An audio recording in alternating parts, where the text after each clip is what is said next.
We'd also like to mention I hate this fucking name. I fuck it up every time. Damn. Spoo. I just heard he said Spoo. Spoo. All right, here we go.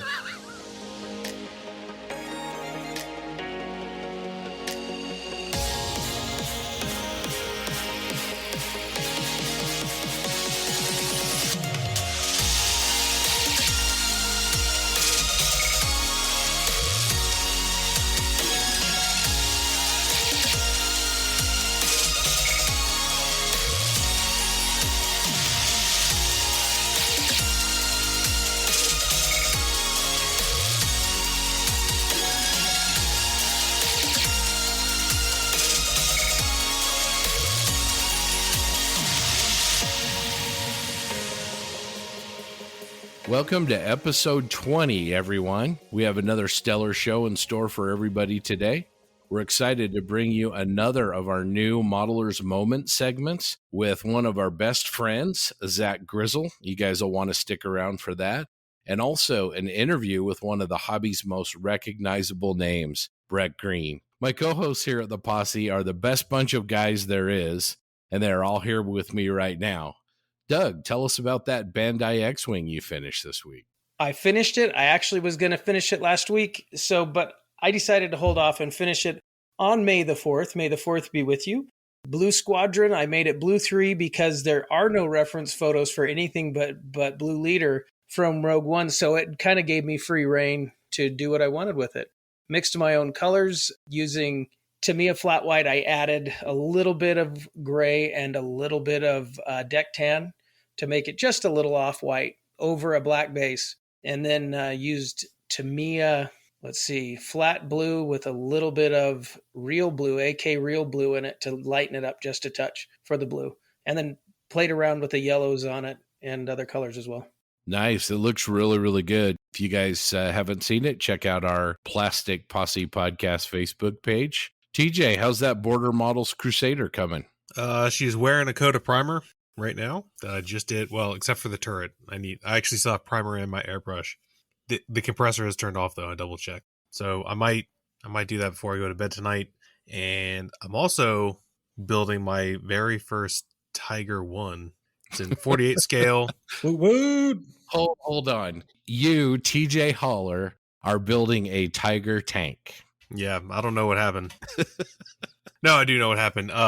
Rick Lewis, whose name I'm sure most of the listeners have heard numerous times because he's one of the people that supports us. I had the pleasure of meeting him on a Zoom call because he is involved in the Discord for Enrique's The Race for Terra YouTube channel. And it was his idea because he's getting back into scale modeling, and he was soliciting ideas for easy to build stuff that is readily available. And I told him pretty much anything from Tamiya. So he picked the Tiger 1 in 48 scale. He originally wanted everyone to do an early version, but I couldn't find the early version at a respectable price, so I bought the late version.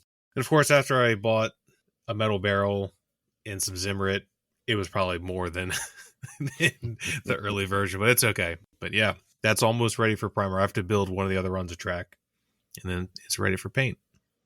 Well, for everybody out there, Rick was on a Zoom call, and TJ was a presenter on that call, and he sent me some feedback, and I told him, man, I said, I don't know what you did to talk TJ into a Tiger tank, but that's impressive work, man. We'll see. Maybe I'll give it to you when I'm done. You can have it. I'll take it. I mean, if you're offering me one of your models, I'll give it a home for sure. So, all right, JB, tell us about the House of Mouse. How was your visit to Disney World? Oh man, it was great. It really it inspired me to build Star Wars stuff. I spent 4 days down there with my wife and neighbors, and it was an absolute blast. But going through, Hollywood Studios with, the Star Wars area, holy crap. Very, it takes you back to childhood. I know Doug's been there, and it's unbelievable. It was so much fun and, again, inspiring. So I have a few Star Wars kits, sitting right behind me. And I think that was the bug that pushed me over the edge to start working on them. So I'm super excited. I wish I was still there.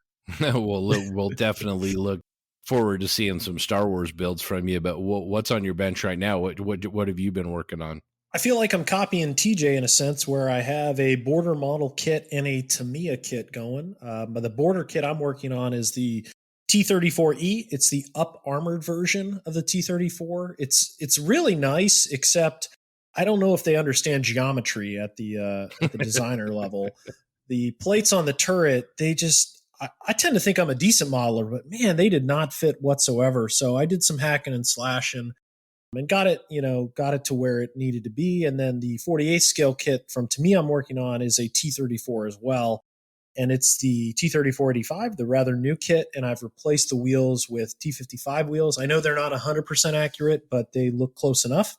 And it will be a vehicle from the modern day Yemen conflict. I was just going to say, it's pretty crazy to think that in Yemen today, there is T-34-85s and M1 Abrams on the battlefield. So it's pretty shocking. No doubt. I've actually heard that about that T-34 kit. It's almost like Border Models is a pretty relatively new company. Mm-hmm. Everybody says the base tank is really, really good, mm-hmm. but that spaced armor really has some challenges. I would definitely agree there. I finished the turret, so I'm happy to get that to primer, and then I'll be working on the hull here, maybe tonight or tomorrow. But yeah, it's going well. Hopefully, I'll have it finished for nationals. Shouldn't be a problem. That sounds great. Well, I've been working on my Tamiya SU-76M. That's been a lot of fun. That's a great kit, and I'm taking a little bit different approach with it, and we'll talk about that at some point. But it's a great kit. Use some Frial tracks on it, which I love. Just having a really good time with it, so enjoying that. Well, guys, episode 20. We've got an amazing interview. We've actually got 3 interviews in this episode.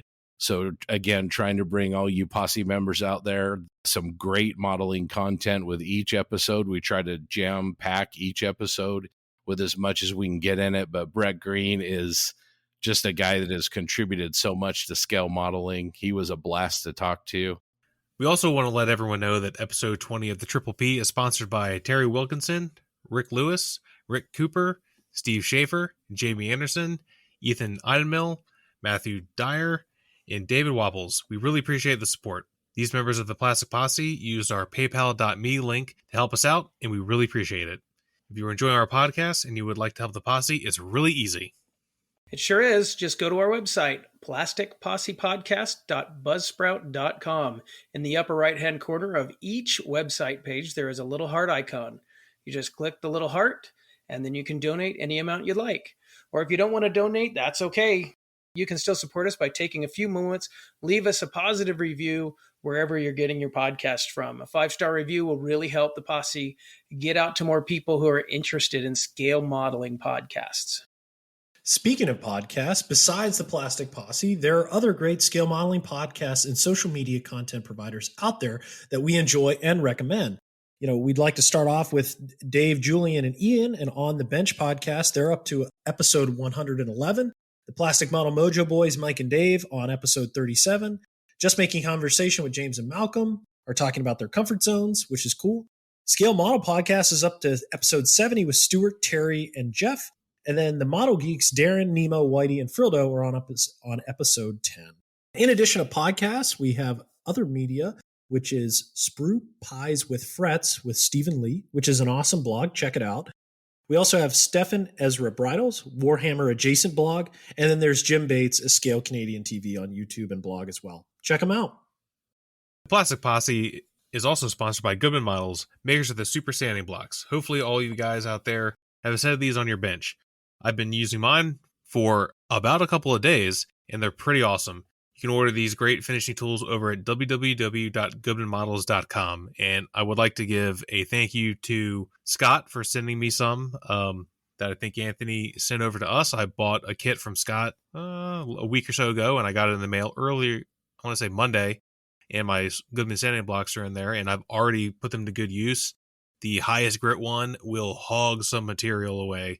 I used it to thin out the side skirts on my Crusader, and it just, I went to town on that thing, and it just peeled it away. They were awesome. Yeah, they're great. Anthony, great products, and We're trying to get them into everybody's hands. Or if you guys don't have a set of these, you really need them. They're very stable. They're very flat and true. They'll make your bench a happier place. And now it's time for our next Modeler's Minute. This time we'll be joined by a very talented young man, Zach Grizzle.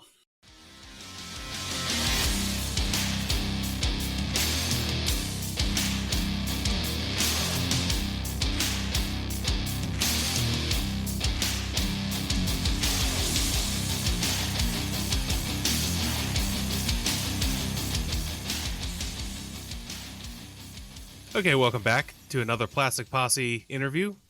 This evening, we are joined by Mr. Zach Grizzle. Zach, how you doing? I'm doing good. How are you guys? Oh, we've never been better, I'm sure. I'm good. I'm really good. Doing great, Zach. Welcome to the show. All right, to start us off, go ahead and give us a little brief introduction to yourself. All right. Well, as TJ said, my name is Zach Grizzle. I am the ripe old age of 20. I hail from Tennessee, and I'm an armor builder. Cool. All right, so since you're 20, which is Kids, very man. young, even to someone like me who is not that old. I'm not as old as these two other guys, but even to me, 20 is still pretty damn young. How did you get into modeling? I don't know. I guess I would say it's kind of by accident, really. I was snooping around in my parents' closet, as you do, at 12 or so years old. I don't even know what I was looking for, but I saw up on some shelf a kit that my dad had worked on, and I had never really seen a model before. But I pulled it down again, because I'm snooping in the closet, so obviously I'm going to pull something down that I don't know what it is. And it's a Revell FU4 or F4U or however it is, Corsair. I don't know planes, as you can probably tell already. And I, open the box and I'm like, oh, that's cool. So then I take it to my dad and I'm like, what is this? And he explains what it is. And then it just kind of goes from there. We got a model, I built it, and I haven't stopped. So you said you're not really into planes and that you're primarily an armor builder. What is it about armor that's just like screams like, oh, I need to build this? I really can't say for sure. There's just something about it that it really speaks to me. I don't know if it's just the way it's used or the shapes of it. It's probably, a combination of a whole bunch of different stuff, but it's just, I find it more, and this isn't to trash on anybody who builds aircraft, but I find it more pleasing to look at as a model sometimes. There's a lot more interesting stuff, for the most part, that goes on an armor model as opposed to a nice, clean, blue Corsair 1500 times. So a little bit more of an industrial kind of lived-in look, maybe? Yeah, that's a good way to put it. More function over form rather than the other way around with a F-16 or something, yeah. So anyone that's been in our T-34, or Ryefield Model T-34-85 group build group on Facebook has probably seen your absolutely phenomenal T-34, and it's pretty obvious that hyper detailing, which is what I would consider that, what you do, that's your thing. What is it about that? Because I know me personally, I do like to add some detail, but a lot of times, just out of the box it's good enough for me, because I just want to get on to the next thing. But you've taken it to the next level. What was the impetus to that? Man, I don't know. But that, I think one of my reasons that I do enjoy that stuff more is because that's the portion of model making that I really enjoy. I love building things as opposed to painting them. And you guys are the reason I've actually painted anything in the last 3 years. So I have you to blame for that. I don't know. I guess it's just I strive for accuracy as much as I can in my builds. That's what really interests me. And part of that is also because, in a way, I feel like sometimes I use modeling as essentially an excuse to go do research on stuff. And that's more of sort of where my passion is in a way. So the, kind of the super detailing, which I wouldn't even really consider myself a super detailer really, just because I look at so many other people who do work that is mind boggling with that kind of stuff. But I try to, but that leads more into the whole, making this as accurate as I possibly can. First point, you're 20 years old, so stop it. Second point, you are a super detailer, and maybe there's a little bit of room to grow in that area. I guess we would all say that about our own modeling, but you're definitely a super detailer. Just to build on the question that TJ asked, Zach, do you get off more on the research or the actual execution after you've done the research, or are they just sort of hand in hand? I would say they are hand in hand, but my level of execution isn't to what I would, want it to be. But then again, let's be honest, when is any of our stuff ever to the level we want it to be? It's probably never going to happen for anybody. I would say they're pretty hand in hand. They're pretty tied together. I like to see when I do actually achieve that, putting that rivet here and there as opposed to this other thing over here. Or like on my T-34, like the smoke bracket on the back for the smoke dischargers. I have that, there's the latch that attaches it to the hull. So you've got like the bracket, which has sheet metal straps, which then attach into a latch. And that has like a quick detach that the commander can pull to jettison the discharger when it's done. But I built that up in Fusion 360. And when I actually, finally got that printed, and it's a tiny little piece. I think it's like 3 millimeters tall at most by like 1.5 millimeters square. It's a tiny little thing, which is pretty incredible. First of all, the whole printing thing. That is something I am really wanting to get into more. But unfortunately, my printer isn't, it's not a super high quality, but it certainly does the job for me. When I, printed those, and then the 7 times it took me to finally get one right and not just break off when I tried to to drill a hole that didn't print properly, that I couldn't get to go because it was like 0.3 millimeters. I looked at it and I was like, oh, wow, that's actually really cool that I was able to, take that from some measurements that I found while scouring Facebook, the T-34 interest group, which, by the way, if anyone has any interest in T-34s, that is the group to be in.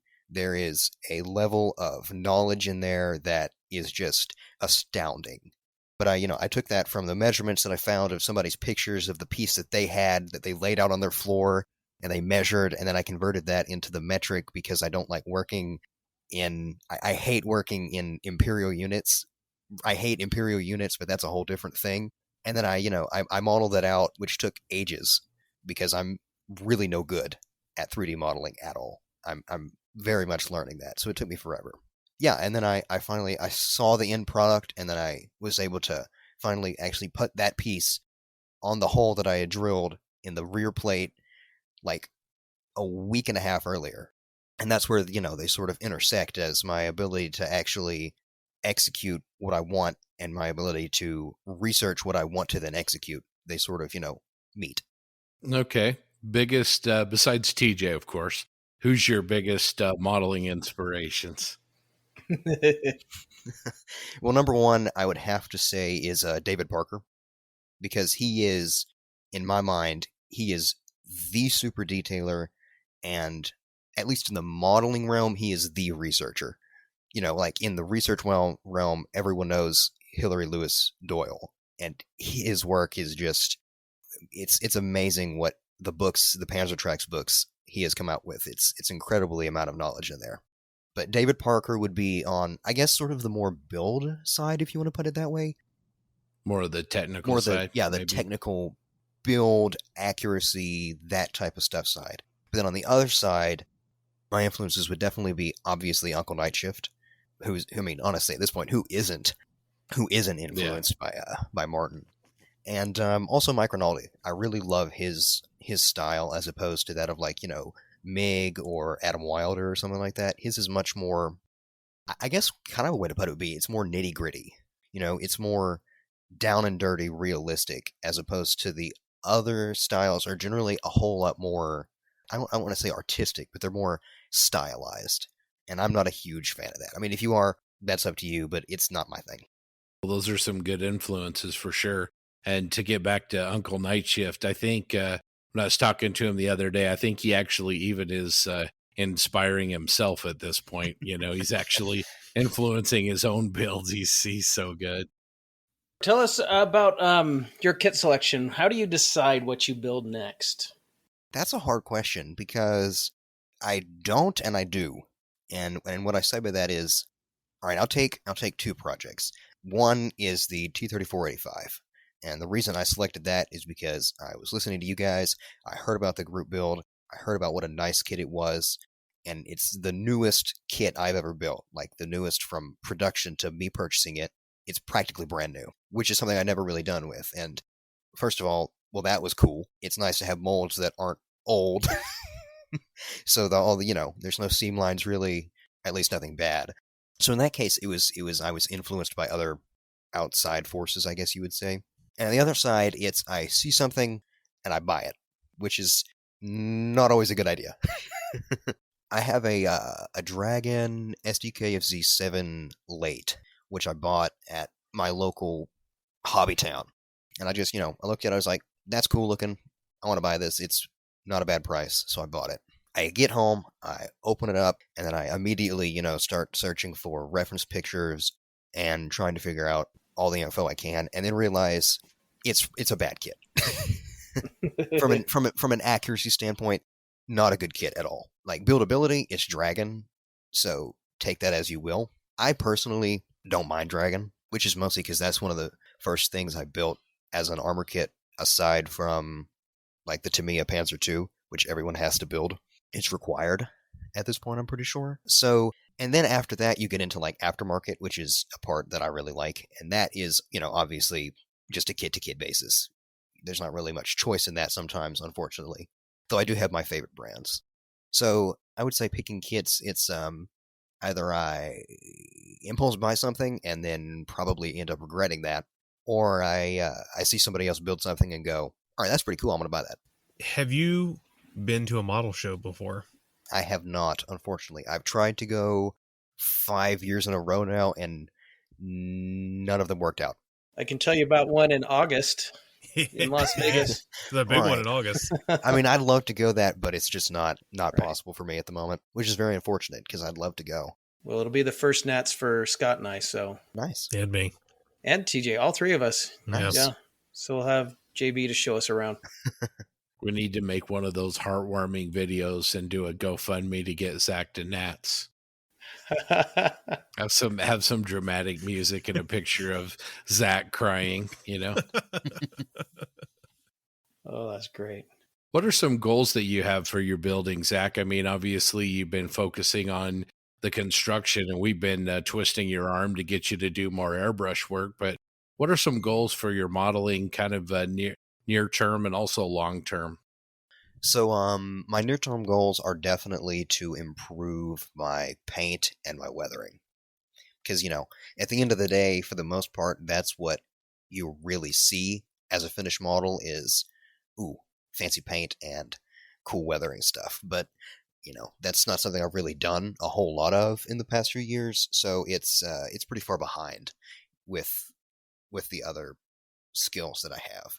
And then long term is I don't know, I guess just to improve overall. That's kind of a basic answer, but that's pretty much just the truth. I would like to improve all aspects of my build and my paint and my research, for that matter. I'd like to streamline my ability to find stuff.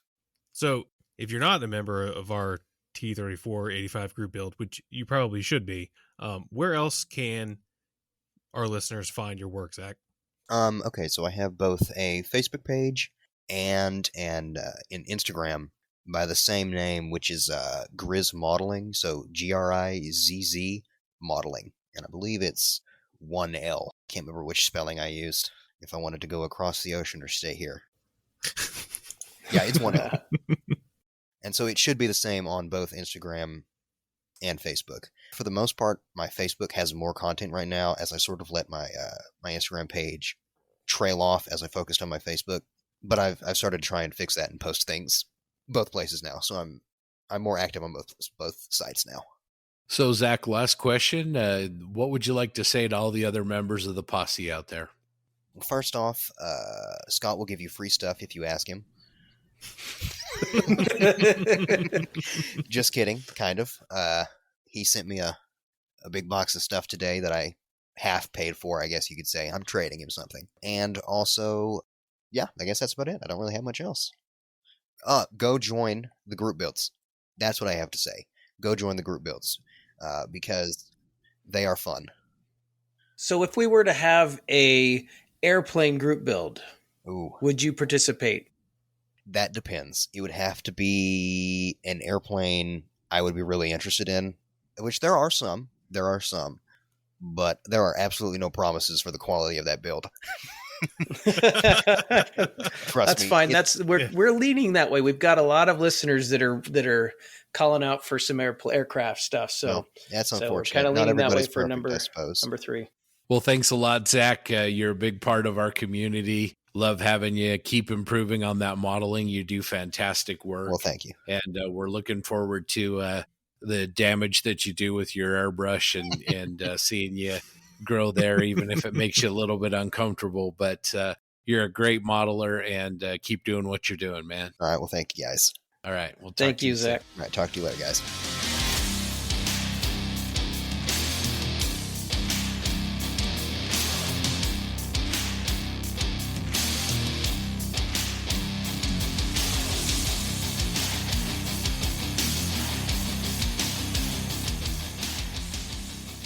I have to say something about Zach. He makes it obvious. He talks to us about his age. He's 20 years old. And I tell you what, that guy's got more facial hair than I could ever dream of growing. Well, let's say something. I think we should have called him out on this when we talked to him. But he's mentioned in the past that we're the ones that got him to start painting. And if he's only been painting since our podcast started, that's what, 9 months?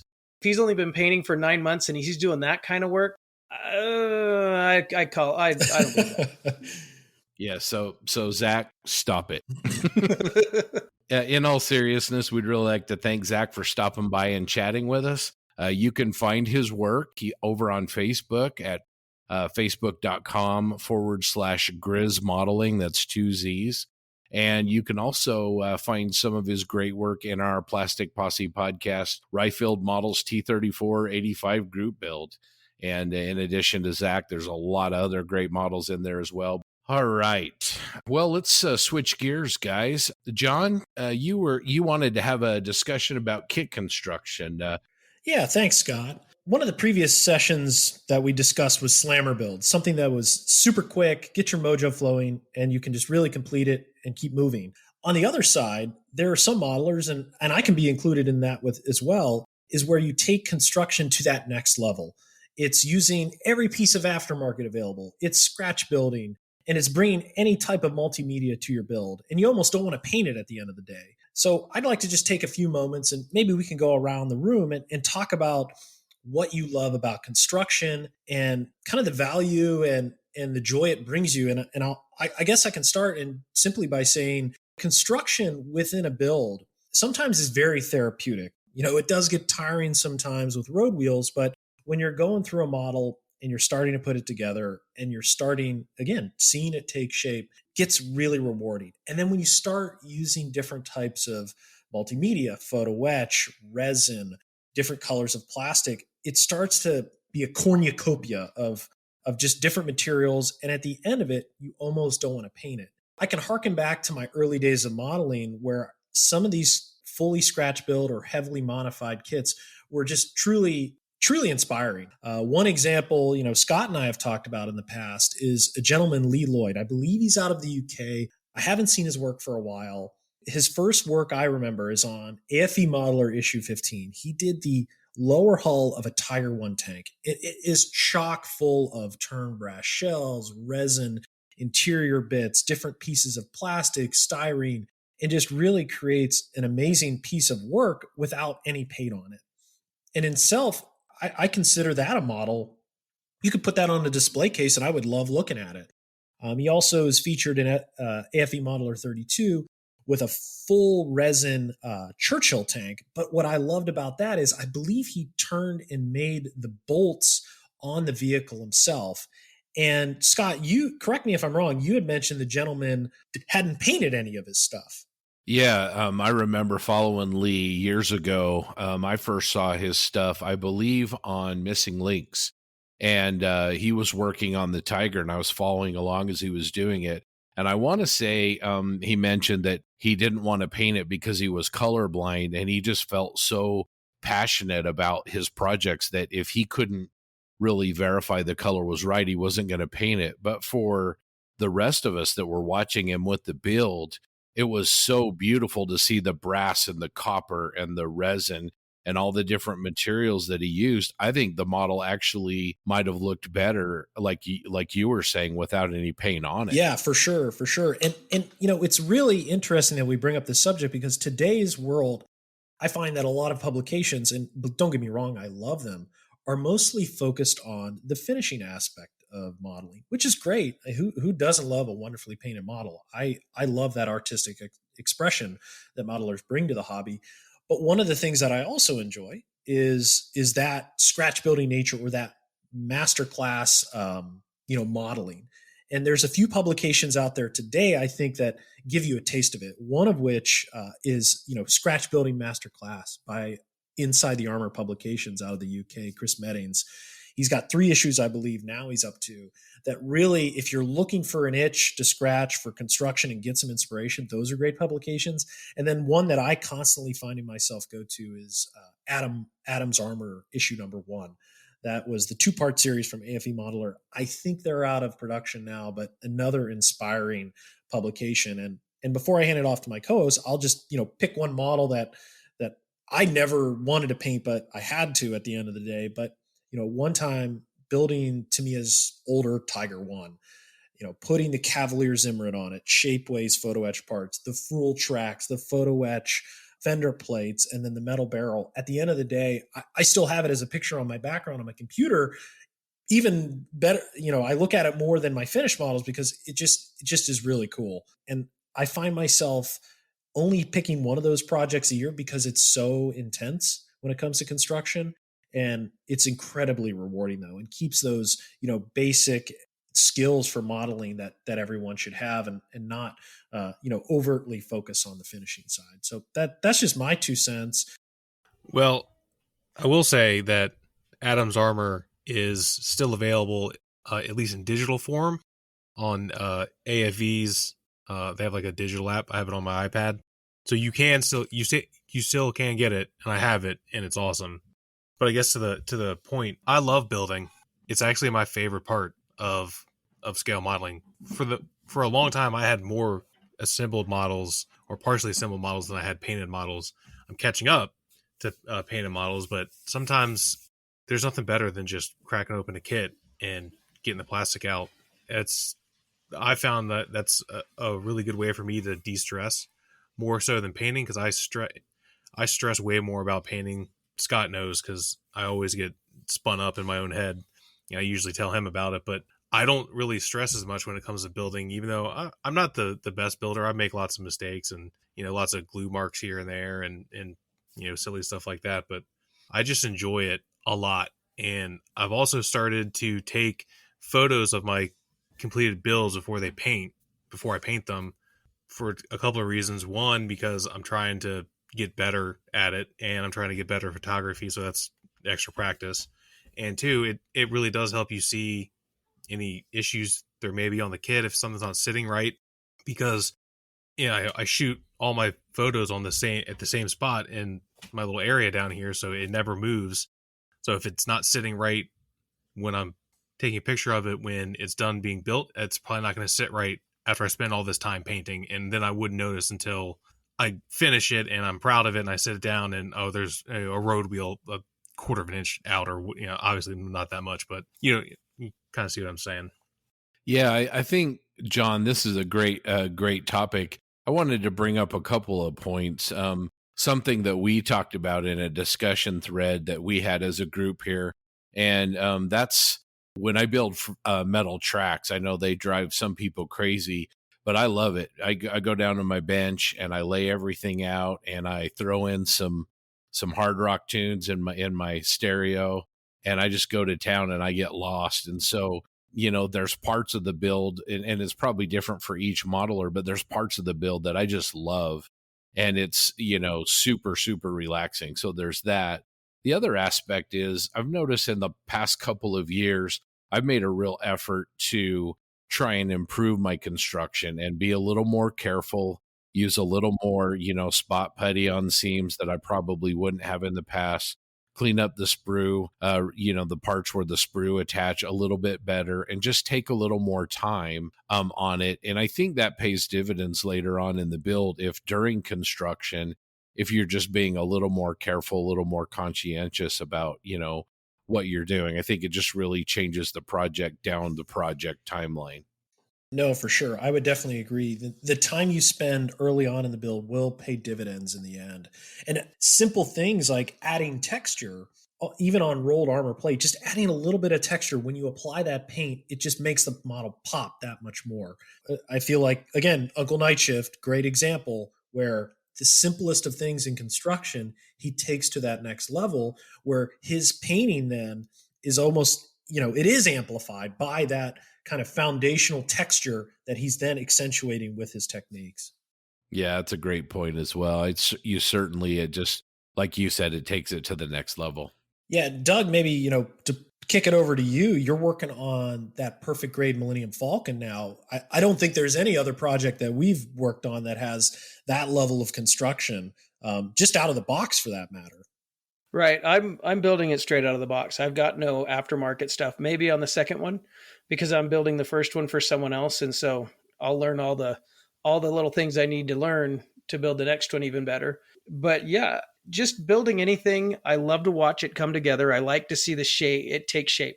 When I built that Focke-Wulf 190 for that 48-hour build for the Scale Officer's Mess, that was a lot of fun. And I love just seeing the fuselage go together and get that shape. Then the wings go on and it builds more and more. As far as aftermarket stuff, I'm not a big user of aftermarket. Never really got around to it. But this Falcon, 600 plus pieces, and even with the piping, I'm putting a little piece together on there. And first of all, the fit is almost flawless. And everything I put on there just makes me say, wow. And it's just a lot of fun to see how it all comes together. And then you get to the point where you take little parts and put them on big parts and put the big parts together and you see something amazing. And it's a lot of fun. I really enjoy it.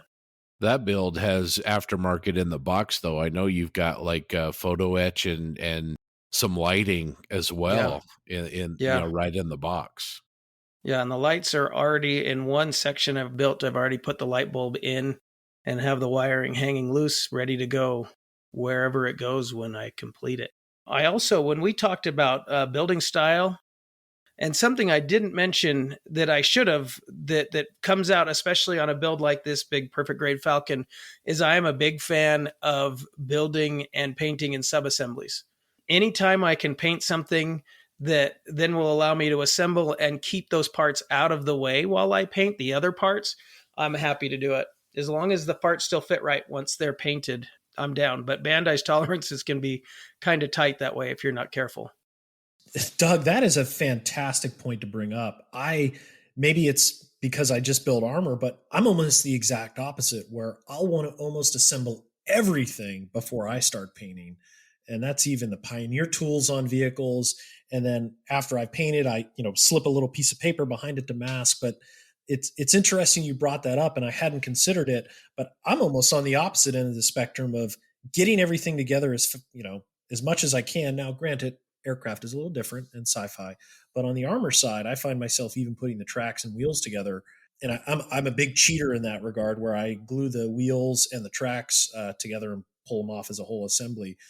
I think I've had TJ as a convert and Scott's thinking about it. So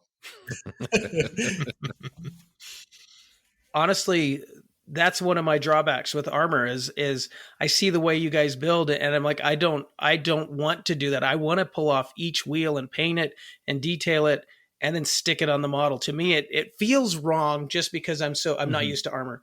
I feel like it's in the way once it's on to do the detail I want to do with it. No, that's a very good point. Scott, you're a big Fruhl fan, so that avoids the problem right then and there. Yeah, I really enjoy him. With there's so many reasons why I like metal tracks. I actually was having some discussions online this week about it. The way they sag, the way they sit, but a lot of it is really, as you're putting them together, they're a lot more robust and tough than plastic track is. And so you get a lot less issues with breakage. I built a set of model cast and individual link plastic tracks one time, and I'll never do that again because they're just so fragile. But I really like that because I tend to want to always put my tracks on and take them off and put them on and take them off as you're weathering and painting. But yeah, that's one thing I really like about them. I'm gonna second that. I love metal tracks for Rule and Master Club. They're so awesome. And like Scott, I also enjoy it. I used Frill for the Crusader, and even with those little itty bitty links, and there's like over 100 on each run, it didn't take me long at all. Mine luckily did not need. Out of like over 200, I had to drill less than 5. Oh, that's awesome! And I just sat down here at my desk, my computer right here. I turned on some HBO and just put it on in the background and stuck little pins in those little tiny tracks and have a good old time. Went to your happy place.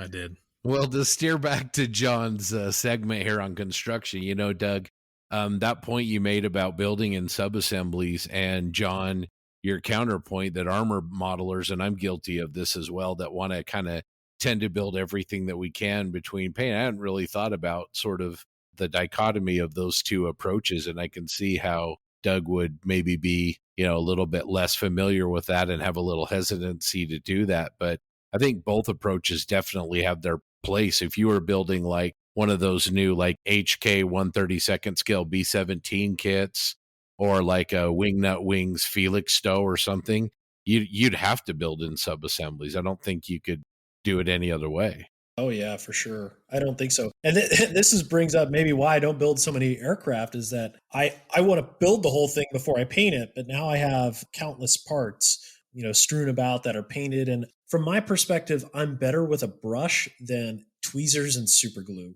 It just terrifies me to have something fully painted and weathered and then try to put it in the exact spot and having one shot for it. It's like I'm sweating bullets, and I would just rather bring a paintbrush to that battle because I'm confident that, either through masking or even if I do make a mistake, most of the time I could remove it or, dare I say, hide it. But with super glue and a finished part that you've worked on, it just gives me the heebie-jeebies. I've got a mental picture of you with tweezers and a part, and you're shaking, and there's beads of sweat running down your forehead. That has happened, and then the part goes flinging off into the abyss. And then I don't say anything but explicit, language for the next 45 minutes. So, yeah. Every time I drop a part, I'm grateful I decided to put laminate on my floor in my model room. Same. My son tried to get me to buy a Star Wars themed rug for the model room. I said, no, it's just parts will get lost in there. I don't care how thin it is. Parts are going to get lost in that thing. For sure. Well, gents, I think this was a good brief discussion. I'd love to hear from our listeners, especially when it comes to painting before assembly or assembly and then painting. It's something that's an interesting topic, and we'd love to hear your thoughts on it. All right. Well, Doug, what does our listener feedback look like this week? It's pretty full. Let's get started with Alexander's Models from Estonia. Says he loved episode 19, especially the interview with Stanley George and the roundtable with Jim, Mike, and Dave. He also talks about our thoughts on adding electronics to models and making realistic vegetation in 1/12 scale. He wraps up by saying he's currently struggling to give more life to his Fallout 4 diorama and posted some shots to the Plastic Posse group. Says, keep up the good work. Photo etch is sometimes your friend. To quote Bob Ross, we don't make mistakes, just happy little accidents. Well, yeah, I agree with that happy little accidents thing. I should post pictures of the bottom of my X-Wing for that. There's some problems there that actually don't look so bad once I fixed them. Panzer 948 scale modelers said, just listened to episode 19, enjoyed listening to it, especially our interview with Stanley and our roundtable with PMM and Jim Bates. He said we are the first podcast that he added to his new Instagram account that he set up just for the hobby. He's trying to grow his own Instagram and model community in order to see all the great work out there. He says he's a member of the AMPS South Carolina Wildcats group, and he heard about our recent announcement that John and TJ may try to come down for the June show. He hopes we can be there as well, as it will be an awesome show. Craig Lowther said, another excellent podcast, guys. I do enjoy the roundtable episodes, And it's really interesting to hear everyone's viewpoints, and the questions being asked are excellent and thought-provoking. Thanks also for the shout-out. It was one of the rare times my surname wasn't butchered. I hope I didn't do it this time. Always keep up the excellent work. We can't promise that we won't butcher names in future episodes, but we really try. I said Lowther. Did we say Lothar last time? Or Lowther? I don't remember. I'm sorry, Craig. Robbie? Well, I'm going to butcher this surname. Robbie Naufts. Sorry, Robbie. Said that episode 19 was fantastic and our best one to date. He really enjoyed hearing why we are building the things we are. He's also jealous that we are having model shows again, while in Canada, they're still a dream. Thanks, Robbie, and hope you guys get some shows soon. So David Paisley writes in, and he says, episode 19 was a great episode, and he enjoyed the excellent roundtable. He said, with Mike, Dave, and Jim on it, it felt like a community episode. And that's great feedback. Thanks so much, David, because that's the whole point of the podcast. We want to make it a community and have our interviews more of a discussion than a transaction. He also goes on to say, we made some good points on participation, but said that many modelers struggles to get to shows with family and jobs. No, completely understand. Saturdays during the spring and summer and fall, for that matter, are often spoken for, especially when you have young kids in a large yard. Lastly, he thinks that Jim Bates brought up a great point that doesn't get too much emphasis on competition in U.S. shows, and that even in the social media world, that the emphasis is heavily on top names in the hobby, and that with so many people returning to the modeling scene, that perhaps building incremental skills could use a bit more of emphasis. Definitely would agree. He makes some suggestions for discussion topics and said that he has only listened to the most recent 2 podcasts so far, and he will be working his way through the backlog over the next few weeks. Thanks, David. Welcome to the posse. All right, and Dukes is back with more terrific feedback. He says, great episode and discussion, guys. Wanted to add 2 quick thoughts on the subject of photography and viewing models in person. And he says that on cameras, not capturing all the subtle nuances we can see with the naked eye, that's almost always due to the limitations of the camera's image sensor, which lacks the dynamic range that our eyes have. The same reason people get backlit and skies get washed out. Our eyes adjust crazy fast, but cameras can't. So trying to capture everything like colors can get crushed together, destroying subtle variations. Better and larger image sensors like those and full-frame cameras do a better job, but it's still a limiting factor. So on the flip side, viewing subjects live and in person can be severely degraded by the often garbage lighting at contest venues. I found this especially bad with darker subjects, which just turn black against the white table covers and mediocre lighting. Even though I've not been to that many model shows, the ones I have been to, I can vouch that the lighting is terrible. At least the ones that I've been to. I mean, I know they do their best, but it sucks. That's the way I remember the Ogden show. It's been a while since I've been to one, Scott, but Ogden, Utah's show is in a hall in what is Union Station, so it was never designed originally for this kind of venue. But literally an old railroad building, so yeah, that obviously those aren't designed for great lighting. They're designed for accommodating, large events now that they've been retrofitted. So that's a good point. Oh, yeah. Lighting's always a concern, an issue. I think at the national level, they do a really good job about that. But some of the local shows, I feel like I'm in a tomb and I'm going to go find the Ark of the Covenant. One quick thing, too, with lighting. I've been to one show in particular. They're no longer at that venue. They would bring floodlights in and point them at the ceiling. I think it only made the situation worse. It felt like I was in a Dexter episode. Lighting is always an issue. Mike Clay just wrote in with this feedback. You are booking really interesting guests. In that vein, might you consider reaching out to the other half of the interesting modeling company, Mr. Mock? I think he's talking about Jonathan Mock, to have him share his perspective on what goes into the artwork he produces and his passion for vintage model experiences. That's a great suggestion. I haven't spoken with Jonathan before, but appreciate that, Mike. Thanks for the suggestion. Ted Pendergrass wrote in to say, guys, I have to leave you a quick comment and tell you that this was probably one of your best episodes yet. I really enjoyed learning more about Stanley. His enthusiasm for the hobby is awesome. The roundtable discussion was superb as well. Thanks, Ted. And we really enjoyed getting to know Stanley. He's a great guy. Lots of fun, very energetic, and loves the hobby. And that was so much fun. I still can't believe he was a drill sergeant in the Army. He is way too funny and too nice to be a drill sergeant. Yep. He's a great guy. We also had a lot of positive feedback for TJ's Demon Vacuum Cleaner and his Border Models Crusader 3. And Brian Latour wrote in with some really insightful comments about our roundtable, specifically with regards to our discussion on how to make IPMS shows and model shows in general more inclusive. There's quite a bit of feedback there, and I think we're actually going to save it and plan an episode to address Brian's emails separately. Thanks for writing us, Brian. We really appreciate that feedback. And that's all we've got for this episode, but keep writing to us. We really love hearing from you, and we want to know your thoughts. Thanks, Doug. TJ, social media shout-outs time. Right. So to start that off, we're actually going to have a quick little chat with a friend of the podcast, Will Pattison. So stay tuned for that and enjoy.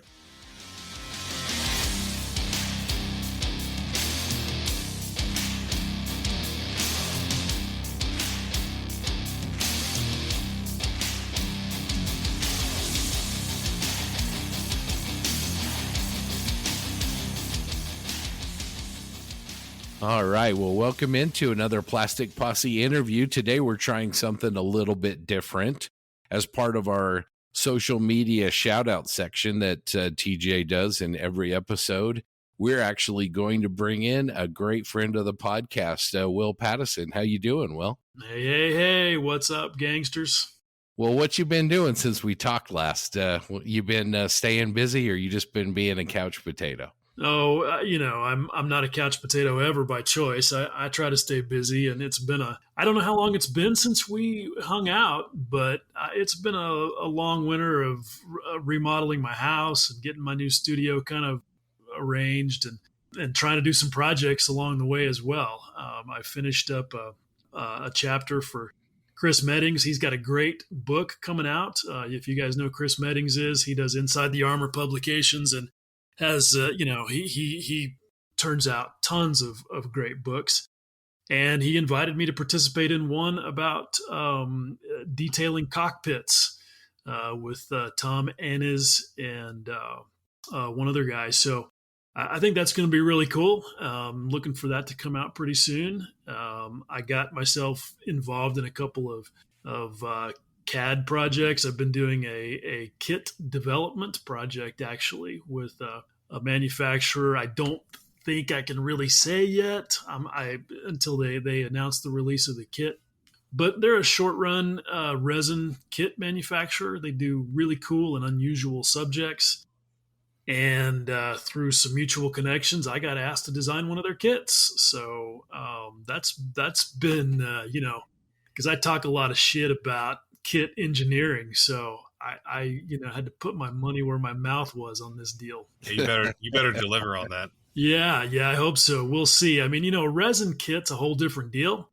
You can get away with stuff that you can't get away with plastic injection molding design, and I have plastic injection molding design in my engineering background, and I know a fair bit about resin molding too. But this thing was a challenge. We all know how an airplane model breaks apart or a tank model breaks apart, but this was not either of those. And I had basically just a shape to work with, and trying to turn that into a group of pieces that could be put back together again. It was a brain bender. I won't deny. So yeah, hopefully I don't get a bunch of hate for the way it's designed. I don't want to be rolling out like Kitty Hawk on my first design project, right? We'll see. I may have some slings and arrows coming my way when it's out in the wild, but we'll see. Yeah, you do not want to eat crow on that level. I don't. I mean, if there's one thing that an engineer hates, it's having to recant. But if I have to, I have to. I don't mind owning my mistakes. So if somebody pops up and says, "Man, you screwed the pooch on this deal," I hope that I don't prove to be a hypocrite, and I can just say, "All right, tell me why, so I don't make the same mistake next time." Wow, that's awesome. Well, we look forward to seeing the reveal on that, and also that book. That book sounds terrific. Yeah, I think it's going to be neat. And I continue to work on that 132nd Hasegawa P40 that I chose for the project, and that's been a bit of a wrestling match. That's that's a kit that involves a substantial amount of body work. If anybody that's familiar, it's not that it's a bad kit or that it's poorly molded, because it's typical crisp and robust Hasegawa engineering, but they just chose to get like 300 variants of one aircraft out of one mold cavity. And that involves some compromises. Yeah, filler required. The ill-fated rear fuselage section. Yep. That was fun. And that actually is good. I think going to prove to be the easy part. Well, let's talk about a project that I think I like a lot more than apparently that you do. That resin bust of the kind of Tron lady that you did, because I thought it was incredible. I really like the color palette you chose. It's really atypical for a subject like that. Well, you guys are good for my ego, because I feel like I'm just not very good at figure painting, but I continually put myself in the corner on those things, and that Reconnect bust was a great way to try to push myself. It was perfect because it's digital sculpt, and it's from Robot Rocket Miniatures. And that Reconnect, it's spelled with a K, you can find the artwork on ArtStation and see the whole thing, which is it's an entire sculpt of this robot assassin chick and her, sitting on a bench. But this was just the bust, and it's beautifully sculpted, and it's exactly one piece. So my favorite kind. I didn't have to do any assembly. I could just focus on trying to paint the damn thing. As usual, I picked something that instead of just following somebody else's lead and trying to build my skills there, I decided to do my own thing. And I really like the aesthetics of Jim in Tron Legacy. I mean, come on, that's how could you not, right? Yep. And I don't mean just for the obvious reasons, but I liked the white and the gray tones. And so I wanted to do that, but I also throw in a splash of color. So I don't know. I'm looking at it right here on my desk, and I'm still ambivalent about the result. I really like the ink work on the pink blanket that's draped over her shoulder. Yeah, that's the one part that I feel like I was successful at. But it was, it was not linear. Every time I get into one of these figure painting exercises, I feel like I'm just flailing. I mean, just, imagine a guy, falling off an embankment that's crumbling out from under him and just trying to grab something to keep from. That's how I feel with figure painting. And I don't ever end up doing any two of them the same way twice, which is bad. But, this one, I guess that thing was my first real try at using acrylic inks on a figure. And I'm hooked. I love them. They offer some things that almost make them like a bridge between acrylics and oils. Yeah, I think they're pretty cool, and I'm going to continue to work with them. Yeah, they're definitely like in vogue now. If you watch any miniature painters on YouTube, like 95% of them are using Roller Downey inks. It's like all of them. The colors are really good.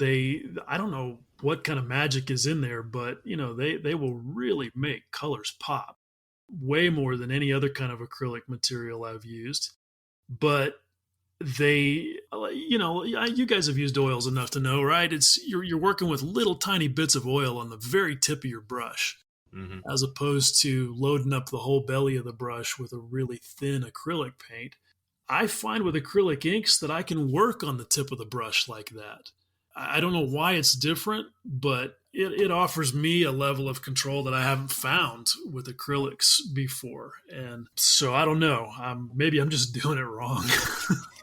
I don't know. We'll see. But I'm going to do another one with acrylics here pretty soon. Well, what I liked is, a lot of your subjects tend to be really, lived. I'm generalizing, but they're really lived in, whether it's your Mad Max Spitfire project or your tractors or even your figures, that fighter pilot that you had, that really awesome weathered leather jacket. Everything looks really used and lived in, where this figure, you went for that really stark, futuristic, high contrast look. And I know it's out of your comfort zone, but I really like the, looking at it in contrast to the rest of your work. Well, thanks, man. I did definitely step out of my comfort zone there on that one. So I do appreciate the kind words for sure. So, what else have you been up to? I'm sure you've been tinkering with something, or fixing something, or breaking something, or designing something. Just, those are just days in the life of Rube Goldberg, right? Yeah, I mean, I really did literally just kind of finish with my house renovation project just a month or two ago, and so I'm just kind of learning to live in my new space. My studio is cool, and we're kind of getting comfortable with each other. I put a lot of thought into it, but that doesn't mean that it necessarily turned out the way that I saw it going in my head. So, my big scale projects are not that different from my small scale projects. Sometimes I'm just flying by the seat of my pants and hoping I don't eat shit along the way. Well, speaking of flying by the seat of our pants, I'm kind of getting way off topic for a TJ segment here, but you've had a YouTube channel for a long time. We talked about it when you were on the show with us the first time, but tell us about what's new on your YouTube channel, what you're doing over there.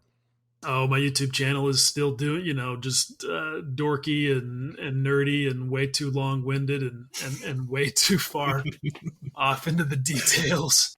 I mean, you guys know I get off in the weeds with the minutia and the nuances, but that's my thing. As long as I don't feel like anybody else's channel is doing the same thing, I'm going to keep doing it, because there's a few people anyway who like that. And when somebody comes along and says, "Hey, man, I just really appreciate you taking the time to explain the why in addition to the what," that's all the validation that I need. So I'm just going to keep at it.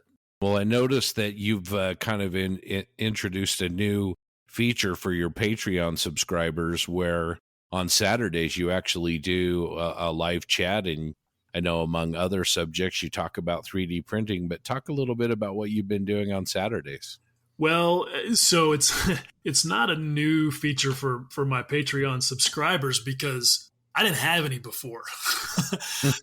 I had a Patreon page for a long time, so that I could check out stuff that other people were doing, like Martin's Patreon page. I'm a member over there, and so for me, it was just a one-way thing where I was taking in content, and I had never made the commitment to go the other way and try to provide my own content on Patreon. I part of it was that I just really could not think of what to do. Why would somebody want to go pay money to interact with me? I mean, I wouldn't. So, I mean, and that's not just because I'm a cheap bastard either. I just, I'm all about getting my money's worth, and I'm not sure Will Pattison on Patreon is that. But so I was like, all right, what can I do that's different? So I decided to start a Q&A thing. And so what it is every Saturday morning at 10 a.m. Mountain Standard Time, I'm doing a live stream, open question and answer. And it's, I've been trying to keep it to an hour, and we've been sticking to that pretty well. And basically, it's just bring, whatever your questions are. If you're having trouble with your airbrush, if you have a question about chipping, if you want to know what painting with MRP is like, if you want to talk about 3D printing, whatever it is, I'm open to whatever. And, my commitment is that I'm going to try and provide good answers right there live. And if I can't, if I don't have the answer, I'm going to go off and find it, and we'll loop back around to it, because the people who are patrons of the page also have access to the recordings. So people can find me on social media and shoot their questions to me during the week. And if they can't be there on Saturday morning, I'm still going to take care of their question. And then they can go back and listen to the recording later. And so that's what you get for your $10 a month. I have exactly one tier. Pay the $10, get access to me on Saturday morning and access to the recordings. One thing that I am doing, though, is every fourth session is exclusively Fusion 360. For those not familiar, that's Autodesk's 3D CAD package that's available to us because they have a personal use license that lets you use it for free. So if you want to do 3D printing, design's got to come from someplace. And there's going to be plenty of times where there's the only choice is to do it yourself. And that means you got to have some CAD, some CAD skills. And that's what I'm doing, is helping guys who are, trying to get up the learning curve with that. So that's the Patreon thing. Yeah, that sounds really good. I've been trying to figure out when I'm actually going to get the 3D printer.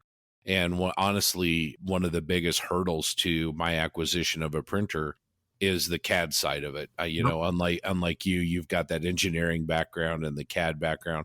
I don't have any of that. And so, the prospect of having to learn that skill set is a little daunting. So sounds like I better sign up. Well, I would love it. And if there's demand, if, I will do more than every fourth Saturday on Fusion 360. It just really is going to be, on what the customers want, because that's how I look at it. I'm just making myself available, deliver whatever I can to hopefully add value and help people build their information base. And CAD is just, not intuitive for a lot of people. It's just a weird way of thinking. But once you kind of get over the hump and you kind of get the basic thing down, you find that you can do most anything relatively easily. But it's good to have somebody help you get over the hump. Yeah, that sounds really cool. We've been doing some recordings on Saturdays, but I'm going to definitely check it out and sign up. So you'll have a +1 from me anyway. I would love that. That's great. I've also kind of put out there, I haven't made a big deal out of this, but I had a guy who signed up with me last year to do one-on-one coaching. And that was a little bit of an experiment. All of this really is. But he was like, hey, look, I'm kind of, I'm 65 years old. I just retired. I want to get back into model making. And I don't want to take 5 years to learn all this stuff. I want somebody to get me up the learning curve as fast as possible. And I'm like, hey, sounds like the kind of challenge that I'm into. And so, he and I agreed on a specific number of sessions, and I worked with him. We'd get together via Zoom every 2 to 3 weeks, whatever his schedule dictated. And, he'd send me pictures of his work in the meantime. And so then when we got together, we could address any issues or questions that he had. And, I basically took him all the way through building a kit. That's why I built that little Tamiya Spitfire last year, because I kind of felt like, hey, if I'm going to try to coach this guy on how to build this thing, I should build it along with him. And that's what happened there. So that was a little bit experimental. I really enjoyed that. And I will still do that if somebody was interested. But then this group live stream thing is also just experimental. I know a lot of figure painters do stuff on Twitch, and they've kind of paved the way for doing that sort of live stream thing. And so I don't know. We'll see. I don't know if the scale modeling market is into that, but we'll see. I think it probably could be. I know. Yeah, you are right. Miniature painters, that's huge on Twitch. I don't know the numbers, the specifics. I'm not really into Twitch, but a lot of the people I follow on YouTube, that's what they do, like 2 or 3 times a week. They're on Twitch for like 3 or 4 hours a day, just painting and talking. Yeah, and I'm sure that some of those guys are making bank, and that's not really my goal. I'm not trying to turn this into a job, but it's another just fun outlet for me. And if I can add some value and, make a little beer money on the side, then that's cool. So what does the future for you hold after you get done with this P40? Got any plans for a next project? I've been thinking about that a lot, because I have come to this horrible realization that my completion rate is just anemic. I finished 2 things last year. I finished a bust painting project that I did, and then I did that little Spitfire, and I did a lot of work, because I got to the end of the year and I was like, WTF, I've been at my bench, consistently as much as I always have, but I don't have anything to show for it. And the truth is, I got into some projects that I didn't really talk much about that proved to be larger bites than I anticipated. and one of them I spent a lot of time on last year. Still isn't done, and I don't know when it will be. So I don't know. I have to stop getting down the rabbit hole for a while. And even though I'm not ever really that concerned about how many models I crank out in a given year, I just kind of feel like I bogged down. And so I don't know. I've been thinking about that Ming Super Hornet 148. Yeah. I love the Super Hornet, the one with one seat, not the station wagon with two seats. So I think that might be pretty cool. I don't know. We'll see. To your point, TJ and I have talked about this. TJ is actually, I mean, he's really prolific as far as number of completions. Yeah, and and like good stuff too. Only recently, and they're okay. Like I've told him, I've spent all this time kind of working on individual skills and experiments, but finishing kits, finishing projects is a skill, and that skill for me is just rusty as hell. Anyway, that's a great point. Well, TJ, what are we going to do to get this guy to come to Nats in August in Vegas? I don't know, man. What's it going to take? I don't know. The whole thing, I mean, it's about a 12-hour drive from where I live. And then, I could get there, but I'll be honest with you guys. I'm a little freaked out about going to something that I think everybody's still going to be wearing a mask. That's just the blunt truth of it. And let me be clear. I think wearing a mask is the right thing to do. I think it's the responsible thing to do until we get, kind of past the whole vaccination thing. And then we feel like, that as a country, we can be safe that way. So I don't have a problem with the masks themselves. Maybe you guys can relate to how strange the world has felt for the last year, because even when we're watching TV, like you're watching a football game or a motocross race in my case, or just anything, and everybody's face is covered up. And, I'm typically not super reactive to these type of things, but I've discovered that that's kind of weighed on me. And I don't know how I feel about going to something that's supposed to be like a big celebration, and a contest and all the things that I kind of dig, and I can't see anybody's face. That's an interesting perspective. I hadn't really thought about that before, but there is kind of a little bit of a stigma to that, now that you mention it. Like you said, in sporting events, all kind of faceless faces in the crowd, so to speak. Yeah, it's just weird, like I was at the drive up at Arby's the other day, and this girl's handing me my food, and it's just, I see this black rectangle and a pair of eyes and a hat brim, and it's like, man, this just is such a weird and unnatural way for us to have to deal with each other and with the world. And I just, so I don't know. Because for me, if I go to I mean, it's an effort. With my spinal cord injury, I have to, really plan out my travel, because it's hard for me to be comfortable.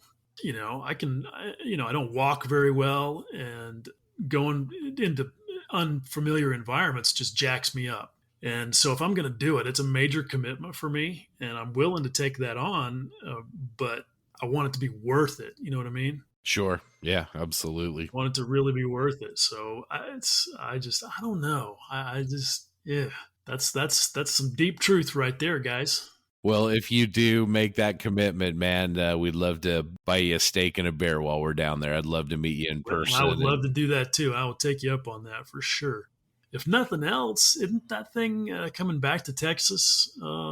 Next year, I think. Yeah, something. I can't remember what, but that was part of their deal, and having to cancel it was that they would loop back around.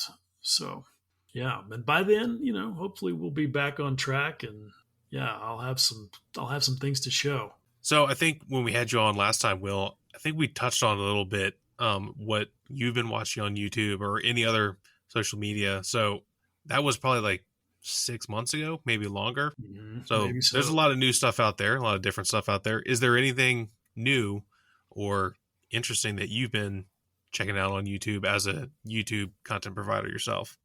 Not so much on YouTube. I'm pretty boring, I guess. I'm probably still doing the same stuff on YouTube that I was at that time. At least that would be of any interest to to this audience.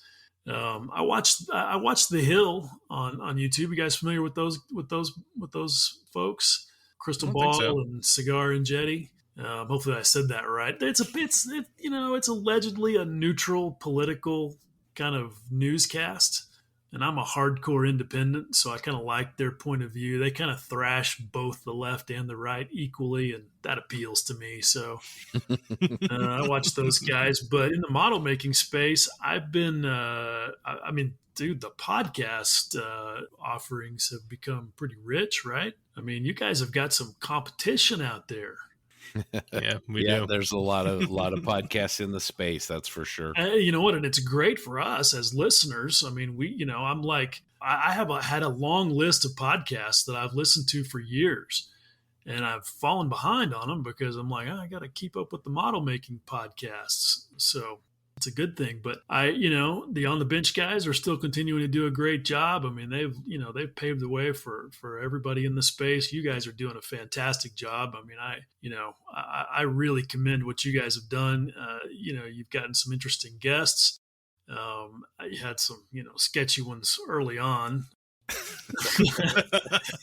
But you guys have done a good job, and it's fun to watch. So, that's been pretty much it as far as that part goes. Well, we appreciate that very much. Very kind. I've been watching with interest Matt's experiments, seeing him get into 3D printing in addition to his normal, outstanding model making. Him, playing with different resins and different print layers and multiple printers. Now that's been pretty fascinating stuff. Yeah, he will probably want to stab me for saying this, but had he not decided to be a history major and a copywriter, he would have made a great engineer. Because he has that methodical and disciplined approach to figuring things out and coming to a good solution, and I admire that. It's fun to watch. Will, we've kept you a little bit longer than we promised, so thank you very much. Let everybody know out there your YouTube channel and also the details on your Patreon if they're interested in those chats. Yeah, just under my name. It's just Will Pattison in both cases. You should be able to find me on either way. Worst case, come find me over at Scale Modelers Critique Group. I'm pretty easy to find in there, and on Facebook in general. So yeah, hit me up. We'll put the details in the show notes, as always, in our episode show notes and on the Facebook page as well. Right on. Sounds good. Awesome. Well, Will, it's always great to talk. We need to have you back. We need to do a roundtable on some paint sometime. We've talked about that a little bit. Yeah, I think that would be fun. I think that one would add a lot of value for a lot of users. Because I continue to see more questions about paint than anything, when you circulate around Facebook groups, and there's just more angst and more misinformation about paint than any other single thing we deal with as model makers. So I think that would be a good service and good fun. Well, thanks a lot, Will. We'll talk with you soon. And man, you've always got an open chair here whenever you can join us. Well, thanks. You guys always make me feel welcome. No, thanks. All right. Take care.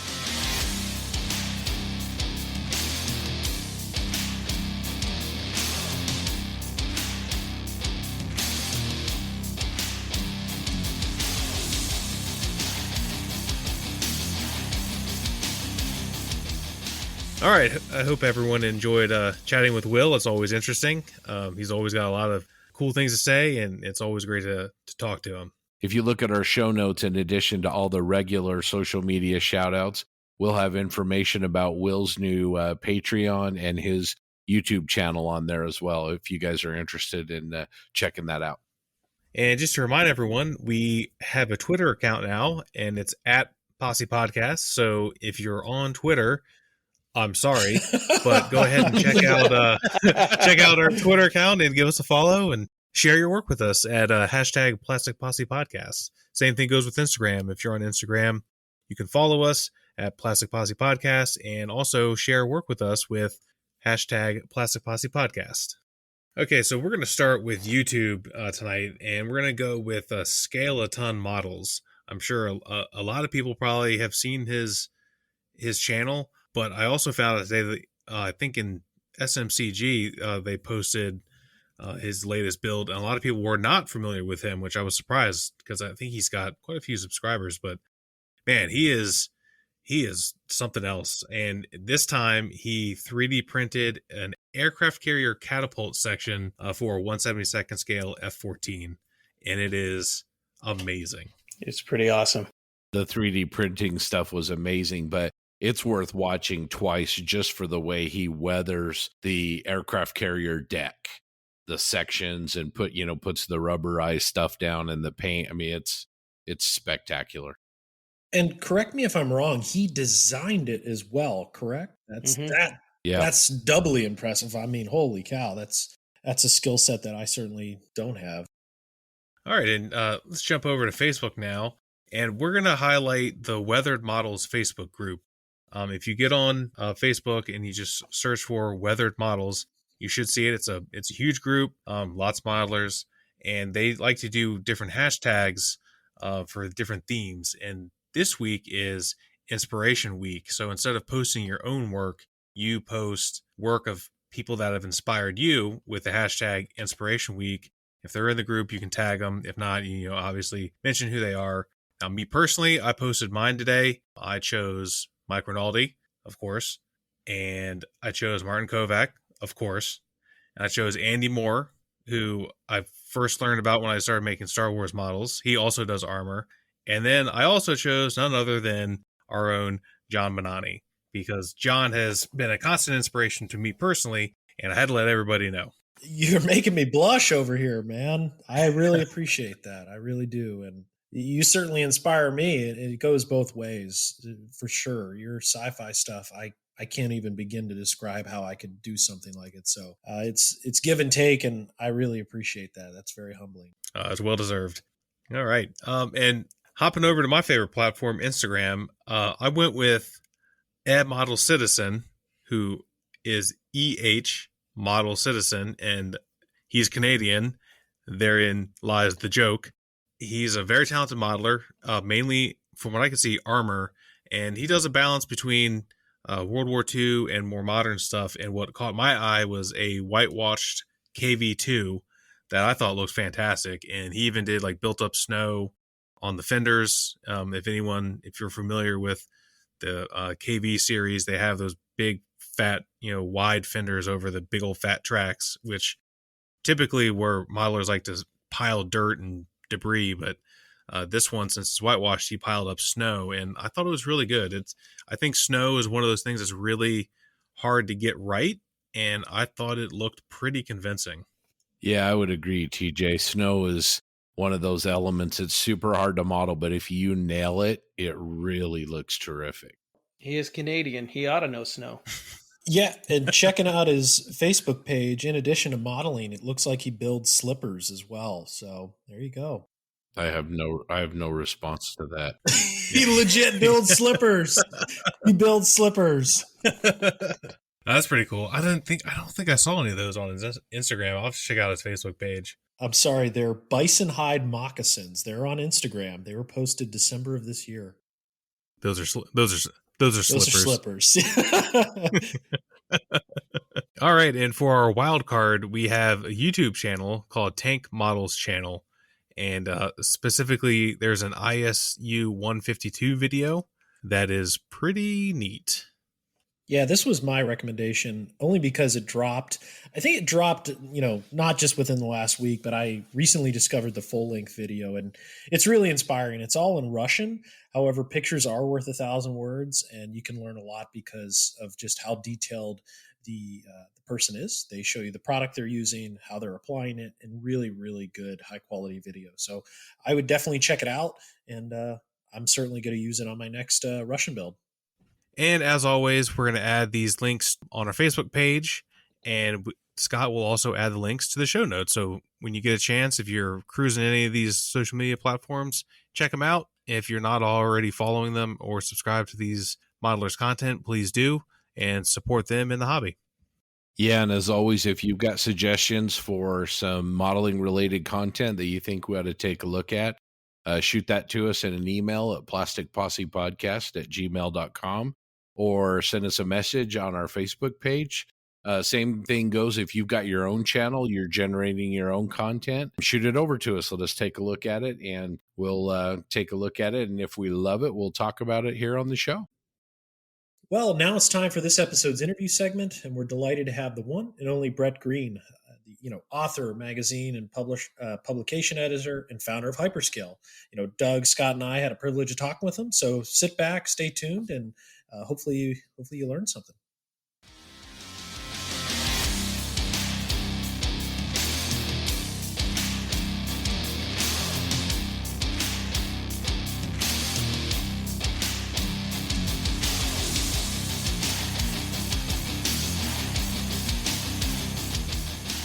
All right. Well, welcome into another Plastic Posse podcast interview.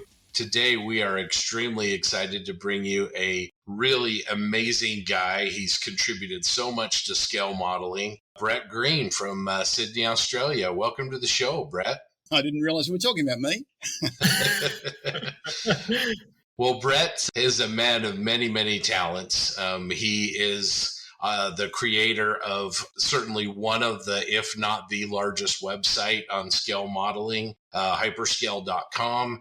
I think I was on there the other day and there was a counter down at the bottom that said page views was something like 150 million page views there. He also has missing links as well, and several other kind of specialized websites. He's got a YouTube channel, which is youtube.com/hyperscale. He's got a Facebook page with, I think, over 11,000 followers, which is Hyperscale Missing Links.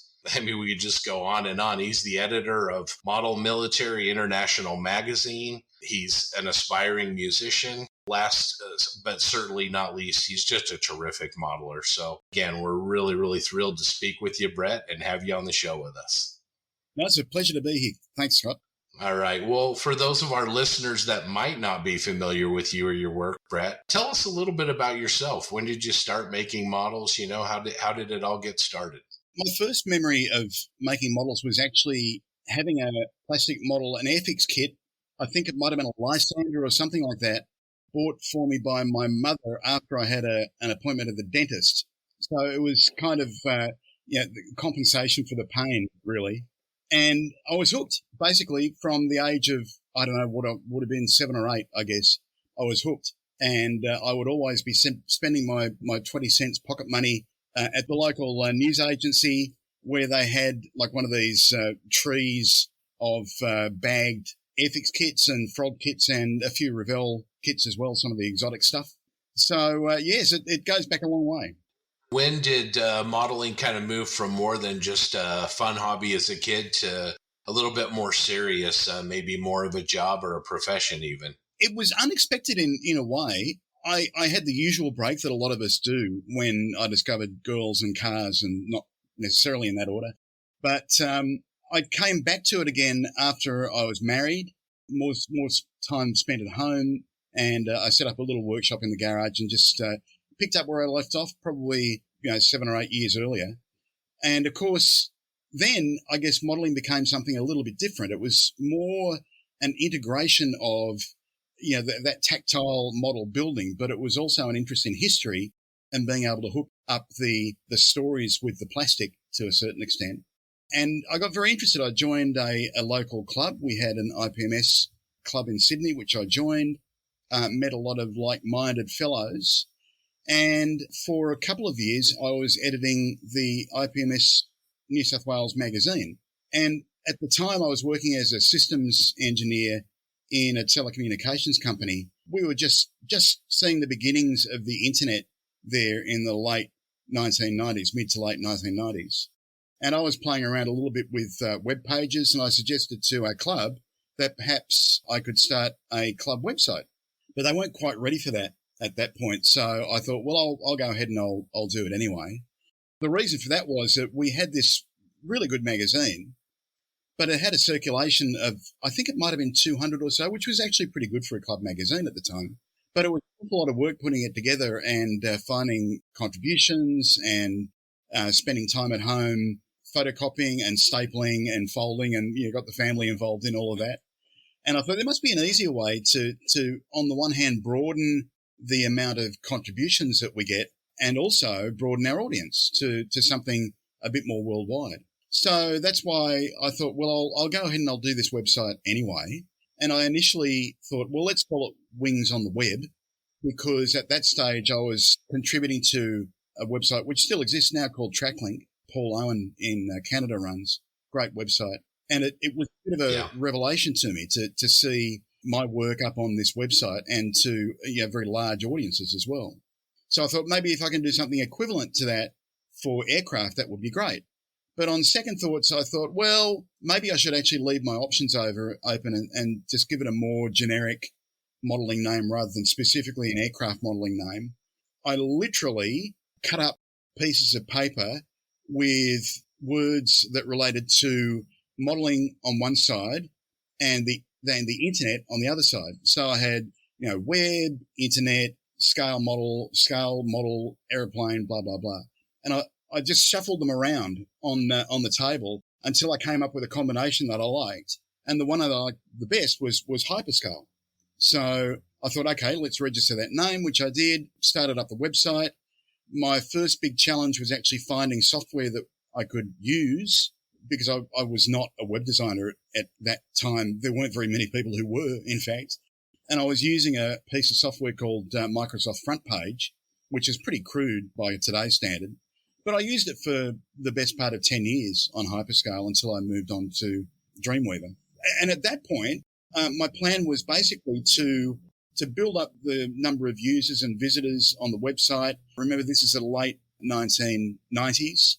And then I wanted to basically sell it to a corporate media outfit, effectively like, a News Limited here, and there as well, of course, who had a new sort of portal with lots of websites, and then get them to employ me to run it. So I never really expected to be doing this all by myself. But the circumstances were that when the NASDAQ crash happened, I think in the late 1990s, the company that was hosting my websites suddenly looked at the number of visitors that I had and the amount of download that I was generating. And they said, we've been charging you $100 a month for this for the last couple of years, but we've actually calculated what it's costing us, and we're going to charge you $1,000 a month for this. And I thought, At this stage, I had no advertising, of course. And so I just put a farewell message on the internet to say, look, it's been really good for the last couple of years, but, found this problem and I'm going to have to shut down the site. And I had a lot of messages from visitors who were saying, not only just don't shut down, but they also said two things. First of all, why don't you host your website in the USA because it's much cheaper? And it made sense as well, because even at that early stage, by far the biggest number of visitors we had were from the USA. So it was also closer, it'd be faster for them. And they also said, why don't you get advertising to actually pay for it? So I thought, okay, that's fair enough, but I don't want to spend all my time chasing all these advertisers for $20 a month. Let's go and find one big advertiser who will support the site, and then I can get on with what I want to do, which is, growing the content on Hyperscale. And at this stage, I'm still running with a corporate job in the telecommunications industry, as well as, of course, having a young family at home. So I was busy. I wasn't getting a lot of sleep. At this stage, I thought, now, who would be the biggest company in the model industry that I can think of? And that, at the time, was Squadron. I thought, I'll conduct a little exercise, which will hopefully grab me some advertising, but it will also kind of prove the point to the advertiser. So I posted a note on Hyperscale's new forum, and I just wrote on the forum, Jerry Campbell, please contact me. So I knew what his phone number was. I knew what his email address was, but I just wanted to see if he was listening. And sure enough, overnight, because I left the message late at night my time, in the morning I had a message from Jerry Campbell saying, give me a call, what do you want to talk about? So I thought, great, he's looking. He's interested. And we had a discussion, and then Squadron became my sole sponsor for a period of time. And at that point I thought, well, is this something that's more sustainable? And surprisingly, once again, I think I mentioned before, I didn't want to go chasing advertising. I didn't want to become an advertising person. I wanted to continue to work on the modeling content of the website. But I had all these companies like Meteor Productions and Tester coming to me and saying, hey, we'd like to advertise on your Hyperscale site as well. So I thought, okay, I will leave Squadron as my sole retail sponsor, and I'll kind of pick a sponsor from a number of other categories. So we had accessories, and we had a book sponsor with Osprey, and we had, the resin company with Meteor Productions and so forth. And it worked really, really well for a long, long time. So at that point also, I was getting offers to write books for Eagle Editions and also for Osprey Publishing, Classic Publications. And it just got to the point where there weren't enough hours in the day to do the corporate job and do this other stuff as well. So naturally, I decided to ditch the corporate job. and never a better decision was made, I can tell you. People told me at the time, and even now, the same thing with the music. They say the same thing. Oh, if you're doing it for work, you'll just get bored. It'll just become like a job, and it'll be terrible, a dull routine. No, it's not. It's not. It's fun. It is fun. Yeah, my wife keeps on saying, well, I've got to go to work. I say to her, well, I go to work as well. So that was a very long answer to a very short question. Oh, that's about when I got serious about it was when the sponsors really started kicking in. Now, was that late 90s, early 2000s? What kind of we're time talking late frame 90s, basically, yeah. We're talking sort of 99, maybe early 2000. Brett, you've contributed so much to the global modeling community. I guess I'm curious to know which aspect of scale modeling that you're the most passionate about. I mean, what really drives you to keep doing everything that you do? I'd have to say it's still World War II aircraft. That's what I wanted to do when I was 7 years old, and that's what I still want to do now. I do really enjoy a sort of a bit of a sorbet, a bit of a break between courses with military vehicles as well. So the last one that I finished is Samia's Wesper, which I actually built in 2018. With its overall yellow, I thought, it's a bit dull, so I put it away. But I finally decided to rescue it from the shelf of doom and finish that. And I love doing that sort of stuff. The figures are brilliant as well. Just every now and then I like to do some figures. Not a great figure painter, but I keep on trying. But yes, certainly World War II aircraft is what I really love. Yeah, I guess that's another thing I was kind of wondering. You've always been known as a big fan of being a big fan of Luftwaffe aircraft.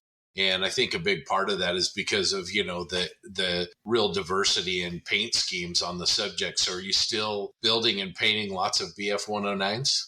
Yeah, very much so. Limited only by the fact that I know that I can't only build 109s.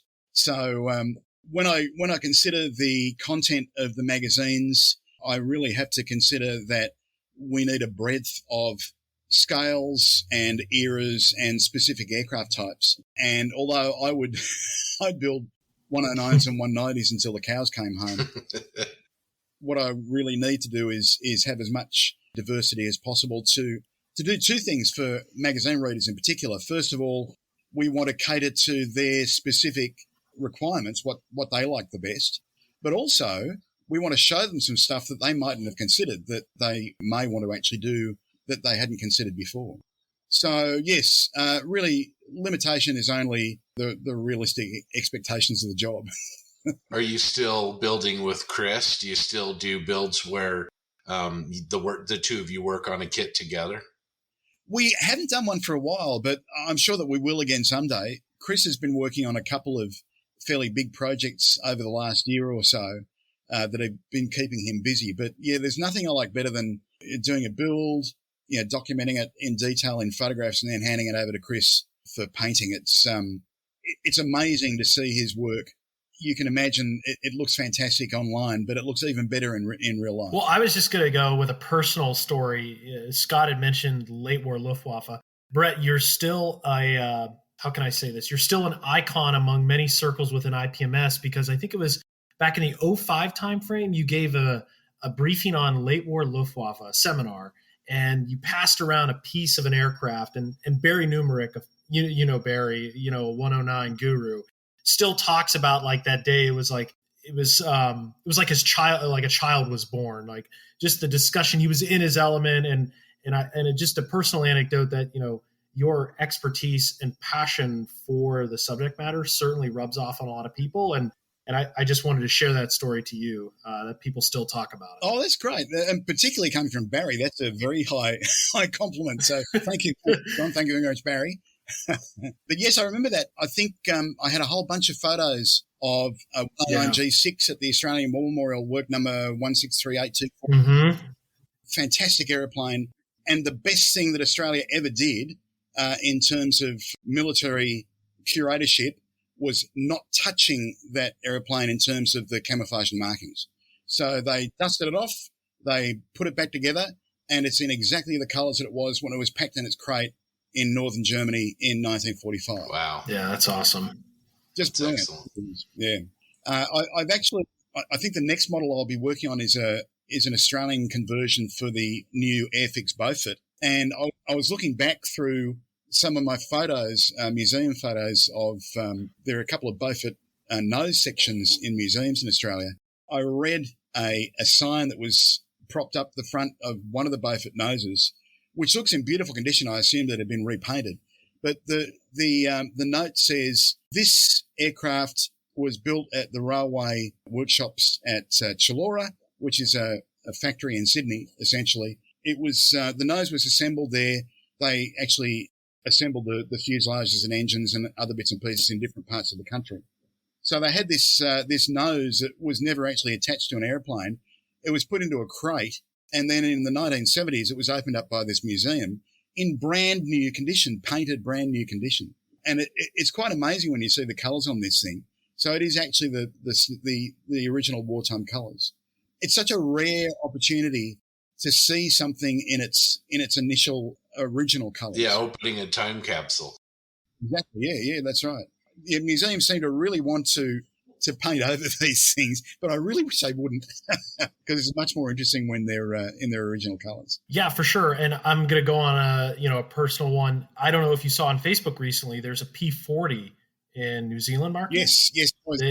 And they fired it up. It's gorgeous. Yeah, unbelievable. I was in touch with the guy who took those photographs yesterday, actually. Oh, nice. Asking permission to use those. Did you see the national markings, how the weathering was happening on those national markings? And so there's a photograph.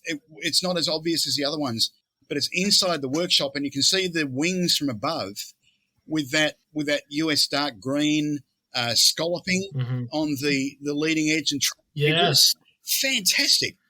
Anybody, have a look at Facebook. Look for what would you search for? You'd search for what was the girl's name? I shared it on my page. I'm going to look it up right now. Whenever you find it, because it's really anybody who's interested in camouflage and markings or New Zealand aircraft or P40s is going to love this. Oh, very, very cool. Yeah, we'll check that out.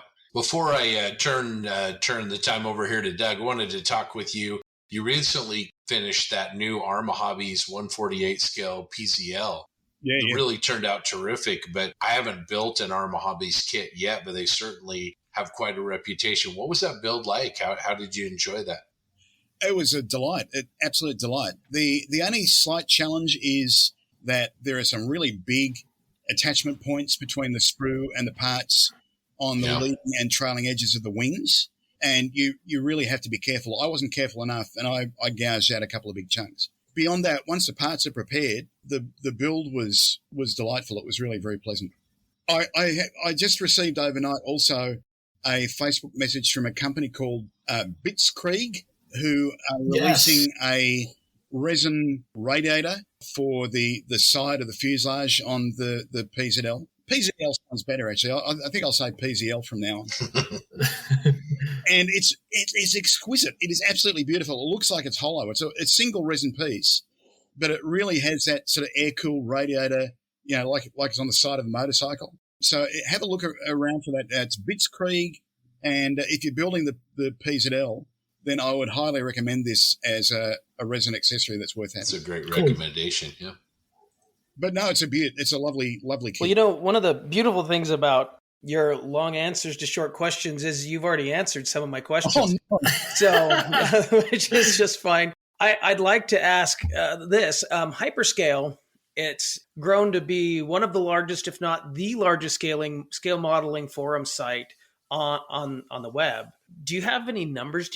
Is there anything you can share with us that kind of give us an idea of how big you are?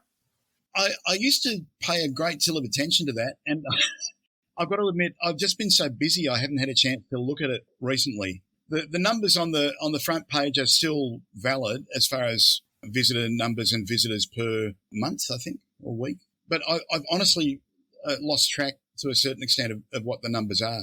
I do from time to time go into the forums and I check the general trends. So the trends I'm mainly looking for are the number of visitors and the number of posts viewed. And in reality, there doesn't seem to have been very much change over the last 3 or 4 years. There's been a slight dip in the number of actual postings themselves. But I think that's because a lot of the questions have been asked over the last 20 to 23 years. What has surprised me more, though, is that we haven't had a major drop in visitor numbers or even a really noticeably major drop in postings. When you consider how much competition there is out there for the forum mind of the worldwide modeler, not the least being Facebook, of course, but there are an awful lot of YouTube channels. There are a lot of websites as well, and Facebook itself. I'm just amazed that Hyperscale. I'm very pleased, I've got to say, that Hyperscale is still going, really, and I'll keep it going as long as people seem to want it there. Very cool. Did you have any idea how big this could get when you started? Did not have a clue. No, didn't have a clue. What I particularly didn't appreciate was the hunger that our American visitors have for the subject, and that they instantly went to like 80% of our visitors from almost the first day. And it was exponential. It was literally exponential. When you looked at the statistics on the first day, it would double. Second day, it would double again. Third day, it would double again. It just kept on doubling for weeks and weeks until it got up to quite a large amount. And then it still grew, but obviously a little slower than doubling. But for quite a while, it was exponential. That is so awesome. My thought in the first place was to sell it off to an Australian media company, but obviously fairly quickly I realised that it's not in anybody's best interests to have Hyperscale considered to be an Australian website. It is very much a global phenomenon, I think. Yeah, it's really a community more than, like you said, a regional resource. It's incredible. British modelers, German modelers, American modelers. It really is a community. Yeah, that word is one that I use a lot. And yes, I very much want it to be a community. I want it to be welcoming. I want people, to be civilized where possible. Not necessarily, saying that people shouldn't have different opinions, but it's certainly possible to have a different opinion and still remain civil and part of a proper little society. Yeah, I would say, looking at Hyperscale and the quality of postings, I would challenge, anyone to find a better place in terms of asking a question related to not only aviation modeling, but aviation itself. It's really a place that has become my de facto location to find information. And if I need to ask a question, I'm confident that the right person has that little tidbit of knowledge, and then it just spirals out of control in some of these posts about, everybody, throwing their little bit in, and it's incredibly valuable a lot of times. Gold dust in there, that's for sure. Yeah. And I will say it's also so much, I'll say it's a lot better now too, in a sense of the actual format of the forums. Going from Network 54 to Tapatalk, I think helped out a lot in terms of usability. Yeah, I think it did too, although at the time it was very much a 50-50, I love it, I hate it divide. Yes. for a while. Yes. Like a Band-Aid. Yeah, most people have either got used to it or gone away. My Mm. concern is that 50% would go away, but they haven't. So, Mhm. but yes, I think it's far and away better in terms of features and usability than Network 54 ever was. Not to mention reliability. Yeah, please don't mention reliability. Yeah. And support was like shouting into the Grand Canyon. You know, you might get a voice back, but it's nothing that's going to actually help you. Whereas Tapatalk, fantastic. They've got a person who's pretty much dedicated to us. Chris W., if you're listening, fantastic work there. If I send Chris, who's in North America, a message at 3:00 in the morning her time, she's onto it straight away. I don't know when she ever sleeps. That sounds like Scott here. No, that's awesome. Yeah. I love going to the forum. And in Tapatalk too, I find the search feature a lot more just easier to use. And it works. Yeah, that helps. Yeah, and it works. I guess that's what I was getting at. So running Hyperscale and creating Hyperscale first and then running it, what are you most proud of? Gee, that's a hard question to answer. I think I'm most proud of the forum because I think it represents the community better than anything else. And it's grown. And we have 20 years of history there. If you want to know anything that was said on 9/11, then you can go back to that date and it will make you cry. Even as long ago as that, when Hyperscale was only a couple of years old, the community and the friendship and the support was just unbelievable at the beginning of at the dawn of our modern era, I guess, really. And that was the beginning of a new world back on that day. So I think the forum is probably the thing that I'm most proud of. I tell you, I still get excited whenever I see any of my work in print. It doesn't matter the fact that I'm editing 3 magazines and written 30 books. As soon as I see something in print of mine, I think, oh, that's very exciting. So that might just be me. No, it's definitely me too. Yeah. So talk a little bit about Missing Links, when you took over that, and tell us a little bit about it. Yes, well, Missing Links was started by a Canadian chap who ran it for a few years, and then Osprey Publishing bought it from him. And then a few years after that, Osprey Publishing decided that websites were not really their business, which I think was probably not the best decision they could have made at the time. But they advertised publicly for somebody to buy Missing Links from them. And I contacted them and I said, look, I was already working for them as an author. And I said, look, I'm not going to pay money for it, but I'll give you free advertising for 2 years on Hyperscale and on Missing Links if you pass it over to myself. And so they agreed to that. I took on Missing Links, and I basically have tried to change it as little as possible. So whereas with Hyperscale, I'd say it's pretty much a 50-50 split between the webzine and the forums. With Missing Links, it was always very much, I'd say at least 80% forums. And with some of the best recognized names in the military modeling world. So we've got, the Tom Cockles and the Steve Zalogas and, a bunch of really, really well qualified people who moderate these forums. So I stay as hands off as possible on Missing Links, and it pretty much takes care of itself.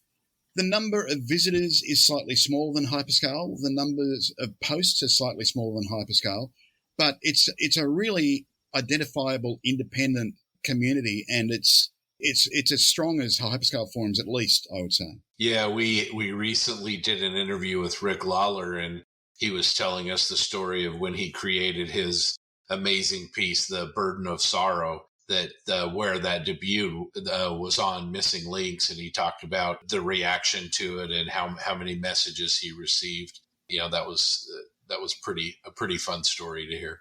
Yeah. Well, we talk about the 2 different pages, Hyperscale, Missing Links. I don't know a lot of modelers that don't have those bookmarked on their computers. As a matter of fact, I went so far as there was a time when I was the only person to access a certain computer. Hyperscale was my homepage. Mm. Oh. I would go there, just turn on the computer, the internet, and there it was. When I had time to look at the statistics in more detail, I would often look at the daily stats, and you could see the American continent waking up across the country as people got their cup of coffee and opened up Hyperscale. So, yeah, very much a phenomenon. Oh, it was, just adding to that, it was always a topic. So my dad was a long time hyperscaler, and it was like it drove his day, waking up, seeing what was on Hyperscale. And then I just remember we'd talk about it. We'd talk about with other modelers. It would always be a conversation piece at local club meetings.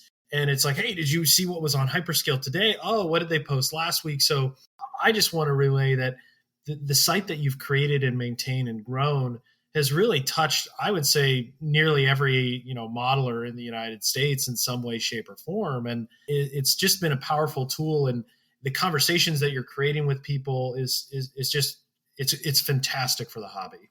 Well, thank you very much, John. It's very kind of you to say so. Yeah, I would echo that. My dad and I still to this day talk about what was on Hyperscale and a build that might be on there or a thread that was interesting. It was a common thread for us as well. It crosses generations, certainly.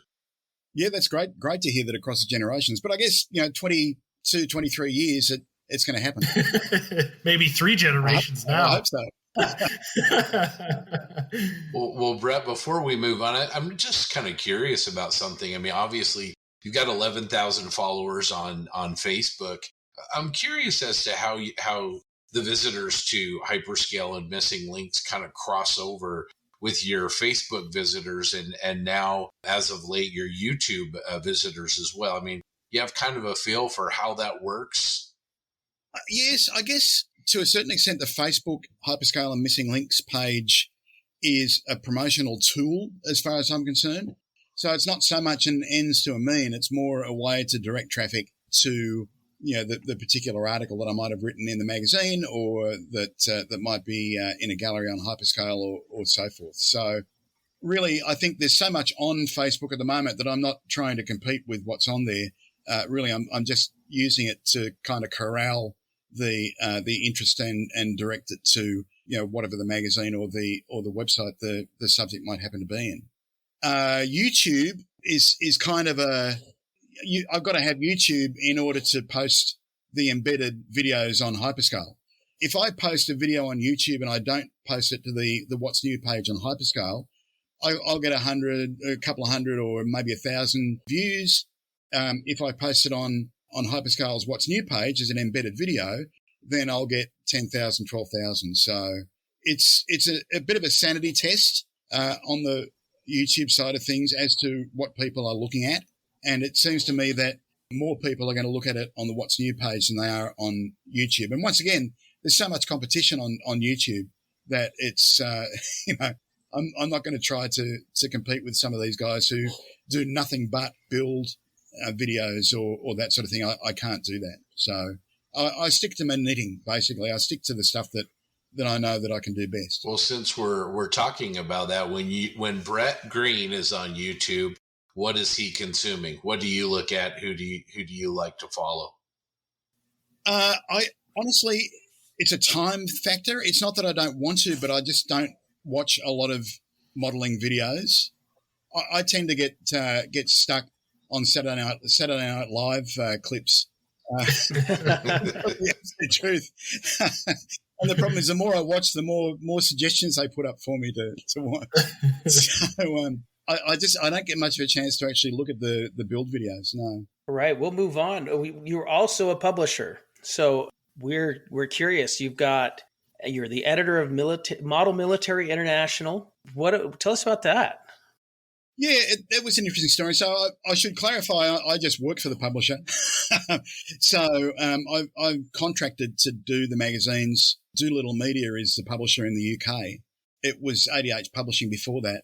But basically, ADH Publishing were an advertiser on Hyperscale. I knew the publisher not well, but I'd corresponded with him previously on a number of occasions. And I heard from a third party that the editor of Model Military International was going to be leaving the job. So I thought, okay, I know it might be a little bit of a sort of a topsy-turvy way of doing it, but it'd be interesting to move into print from multimedia.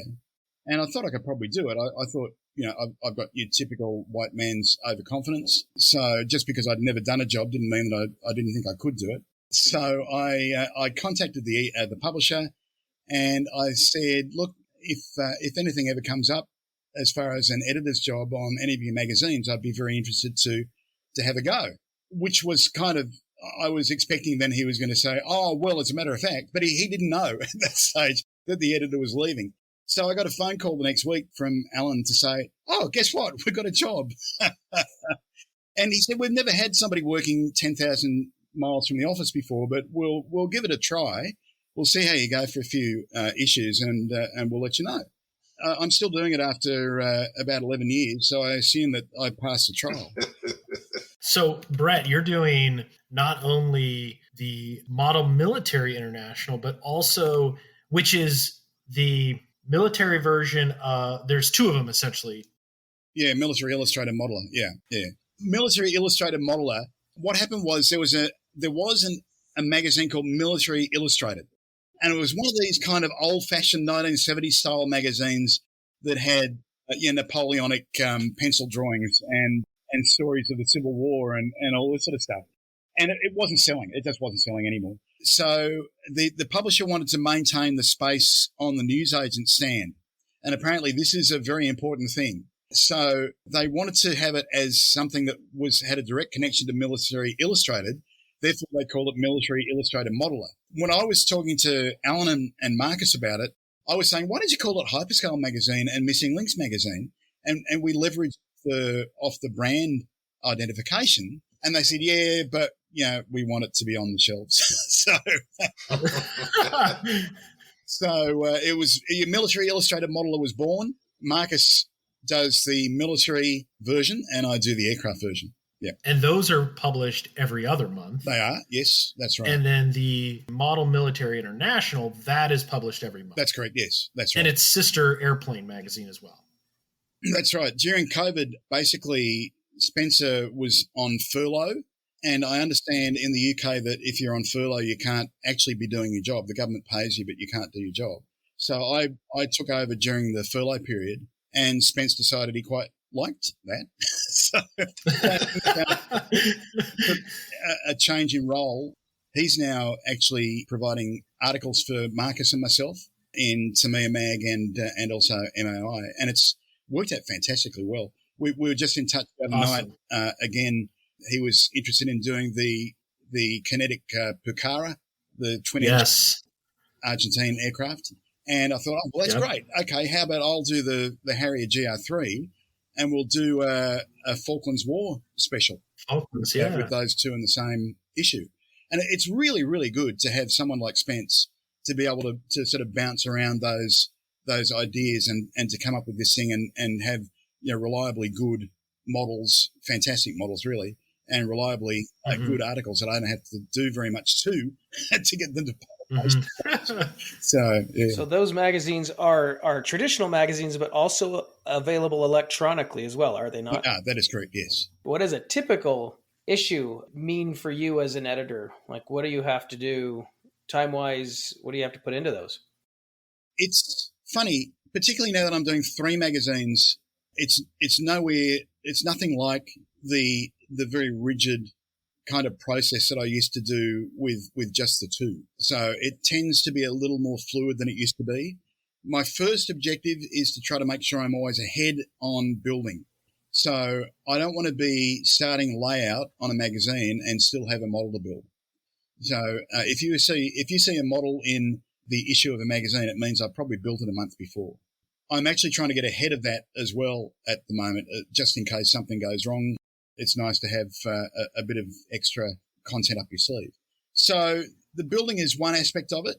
The cultivating and communication with contributors is another part of it. So I want to make sure that our contributors are happy. I want to make sure that our contributors are building the sort of thing they want to build. I want to make sure they understand what makes a good magazine article and make it as easy as possible for them to deliver that, because that's all an essential part of providing a high quality magazine for our readers. So yeah, certainly that sort of contributor side of things is very important. And then the actual production, there's a bit of time spent on preparing a magazine issue for layout. So I want to get it into a condition where my layout genius, Alex, can easily understand what I want to see in print. And we've been working together for so long now, about 12 years, that he is very intuitive about what I want to see, and I'm quite intuitive, I think, about what he's going to deliver.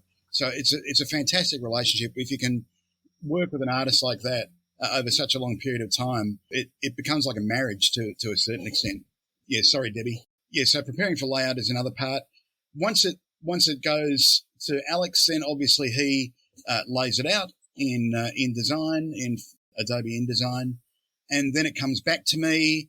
I've got to check the magazine, make sure that I haven't missed any typos, hadn't made any great factual mistakes, make sure that everything looks sensible on the page. Then it goes back to Alex again. He prepares it for a PDF. It goes off to the printer and comes back in a little envelope about a month later. So I'd like to, Brett, if it's okay, I'd like to focus on one thing you mentioned there, and specifically about contributors. To just be blunt, are you always accepting contributors? If someone wanted to share their work and, kind of get your feedback about would it be able to be published, could they do that? Yes, indeed. Always encourage new contributors for sure. Absolutely, yeah. They might not always necessarily make the cut, but they will always hear back from me. And if there's something that is stopping their work from appearing in the magazine, and it might be something as simple as photographic quality, actually lighting is probably the biggest problem that we have with magazine articles. Some brilliant models, beautiful models, really well-written articles, and it just drives Alex nuts because he can't do anything about the fundamentals of lighting and exposure, or depth of field, or basic photographic stuff. Yeah, so you kind of led right into my next question. In addition to maybe some photography tips, if there was someone looking to submit an article, if you could give them maybe your top 3 tips on what makes a successful article to be published, if you could just share that'd be awesome. Let me sort of break it down into top 3 tips for photography. Okay. I would say the top 3 tips for photography are lighting, and lighting. That's that important, because if you want to have a well-lit subject, you want to have a subject that doesn't have a lot of shadows and directions. So what you want is a couple of lights. They don't have to be big lights these days. You can buy some pretty good lights on eBay for relatively inexpensive. My Bowens lights cost me thousands of dollars 20 years ago, but now you can buy something equivalent for a couple of $100. So what you want is to have 45-degree downward lighting with preferably some sort of a soft diffusing box or cloth. You can buy those as well as soft boxes, and just have the lighting so that it's not harsh, that you don't have shadows, but it's nice and bright, because the brighter it is, it also means the larger the aperture you can use and the smaller the depth of field will be. The greater the depth of field will be. So, yeah, photography is probably the biggest thing. Even with writing in another language, we can get around that. We can go back to basics. You can't remake a photograph as good as you might be with Photoshop. If it's a bad photo, it's a bad photo. So that's my first tip, I would say. Secondly, as far as a good magazine article is concerned, there's a standard format that I like to use. It was a format before I came on board, so I'm not taking credit for it. But I like the idea of the model spec that gives you a summary of all of the accessories and tools and paints that you use as a summary, so that if somebody looks at the model on the front page, they say, oh, how did they do that? They can go straight to a one-column summary of exactly what materials went into it, and they can just use it as a checklist to buy themselves. So I think that's important as well. The other thing that I think is often underestimated in the importance of any magazine article in particular, and that is captions. So some people seem to think that captions are either not necessary or, it's a 3-word description. But I believe that people who read a magazine fall into 3 categories. The first category is somebody who likes the magazine cover, who looks at the pictures, and that's it. That's all they need. That's fine. I think it's important to have quite a lot of photos and to have the photos themselves create a logical narrative that people will get something out of, even if they don't read a word of text in the article. The second sort of person is a bit like that person, but they're also going to read the captions, and that's going to give them a level of detail that they didn't have by just looking at the pictures. So it's really, really important to have logical and descriptive captions, I think, on a magazine article as well. And the third category is the guy who devours the magazine, who will take it into the bathroom with them for the first week.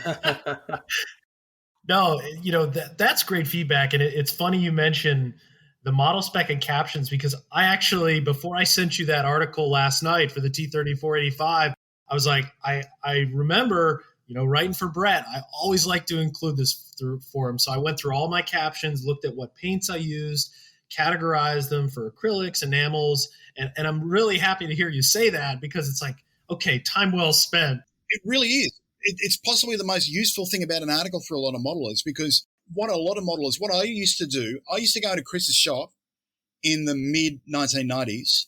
Chris and myself and a couple of other friends would always come into the shop when we knew that To Me, a model magazine was out. And we would go through the pages of the magazine, and all we wanted to do was to copy what Marcus and Angus and the other guys did in that magazine every month. They had a wonderful sort of a group of regular contributors.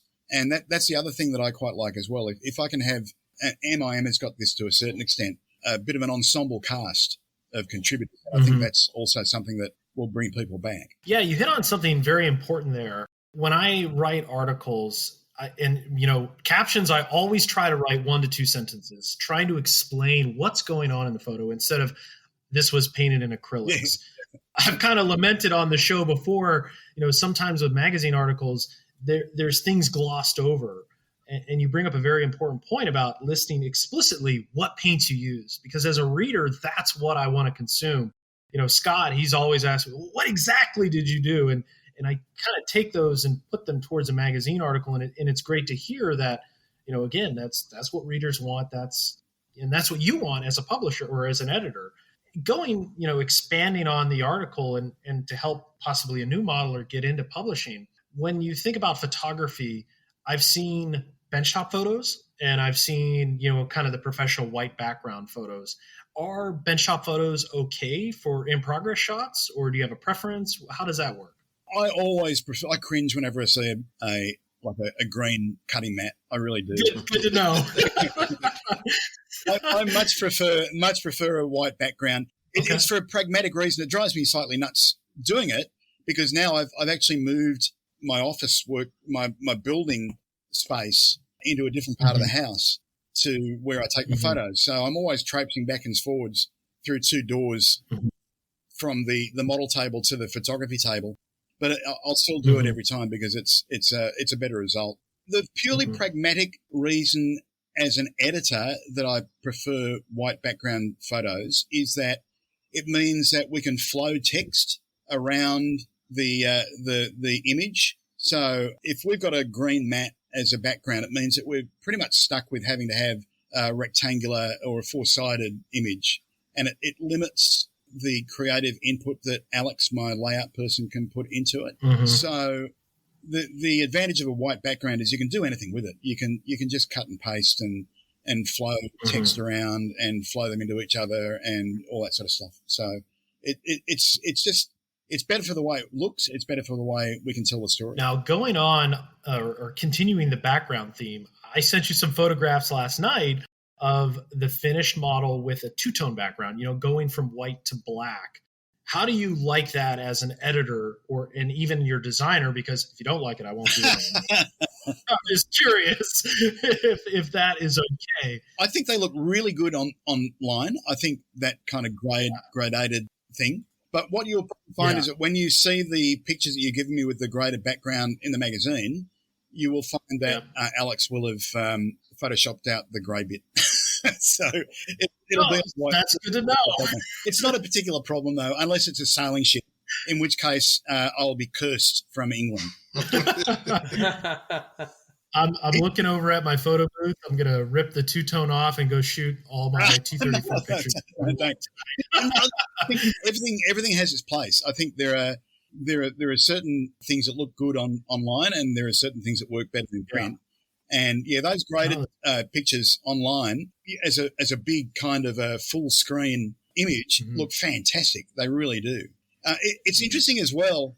I find that I've got a lot of my models on the cover, and it's not necessarily because I've built the best model in the magazine, but it's because it's hard to actually take a cover photograph, and it's hard to describe how to do it. It's something that you want it's not necessarily going to be it's going to be a weird angle, perhaps. It's something you wouldn't have normally considered. It's something that you want to leap off the newsstand and really grab your attention. Never worry about having too many photos of a finished model. Even if I only use 3 or 4, which is probably the case, I don't mind getting 20, and I don't mind getting them in weird angles. Because it might be one of those weird angles that says, wow, that's going on the cover. I really like that. It's funny you mentioned the weird angles, and Sam Dwyer, probably. He was the one that kind of taught me that, where give it a tilt or, orient the model this way. And they create dramatic poses. And then, as you mentioned, it's those dramatic poses that really jump the model out to a reader and work really well for that portrait style layout you're going for. So I'm always trying to hypothesize, how can I angle this or tilt it and, photograph, maybe a low dramatic angle. Those are the things that I'm constantly thinking about. And it's reaffirming to hear as an editor, those are things you're looking for. That's great to know. Marcus Nichols is the master of the cover photo. He is, and the covers were one of those things that we used to gather and ooh and ah at in Chris's back in the olden days. But he's been doing that since the 90s. Marcus actually has a degree in photography, so and you can tell that sort of professional and very creative approach that he takes to anything that's on the cover, and in particular his own models on the cover. It's a funny story about Marcus. He taught me some of that. For the Brumbar I built for him, he's like, okay, if you got to make sure you take it at this angle. And we went through stepping through some photographs. He's, maybe orient it this way. So I really appreciate that coaching, but it gets back to exactly what you said, creating those dramatic poses to grab the reader, pull them in, make them want to open that cover and read more about that model. Yeah. And I'll do that as well. If there's a particular model I want on the cover and they don't give me one that I think, it doesn't really grab me, then yes, I can go back to the modeler and say, can you take another couple of shots from a high front 3/4 or a low left-hand 3/4 or a profile or whatever else? Brad, thanks again for talking about your magazines. Are there any books you're currently writing for Scale Model? No, unfortunately, until they've worked out a way to put about another 10 hours in the day, I think I'm at capacity at the moment. I do miss writing books. And there are probably some that I could do, or that I would have been able to do in the How to Build series for Doolittle, like the Spitfire and the Corsair and the other bits and pieces that I've done. The Mustang, yeah. Osprey they decided not to do modelling books anymore, which I thought was a great shame. I've registered a company name and a web address for a publishing company, like a self-publishing company. So when the time is right, when I've got more time, I will go back to that. And I've got a number of, they'll probably be how to build model type books. One of the things that I was very disappointed about with Osprey is that I got to write how to build the 109 in 48 scale parts 1 and 2, but I never got to part 3, which would have actually covered the variations that I like the most. So the G10, the G6 AS, G14 AS, the K4 and so forth. So the first self-publishing thing that I will work on, if it ever comes to that, will be part 3. It'll be those late war 109s. And I'll probably do a post-war 109 volume as well. There's some really interesting stuff there. I'd love to see you give the same level of care and attention in one of those books to some armor pieces as you do to some of those aircraft series that you've done in the past. No, thank you. That would be interesting. It's funny though, with aircraft, I can sort of accept that there are techniques that I use that I can repeat, that they're going to be a certain standard of modeling.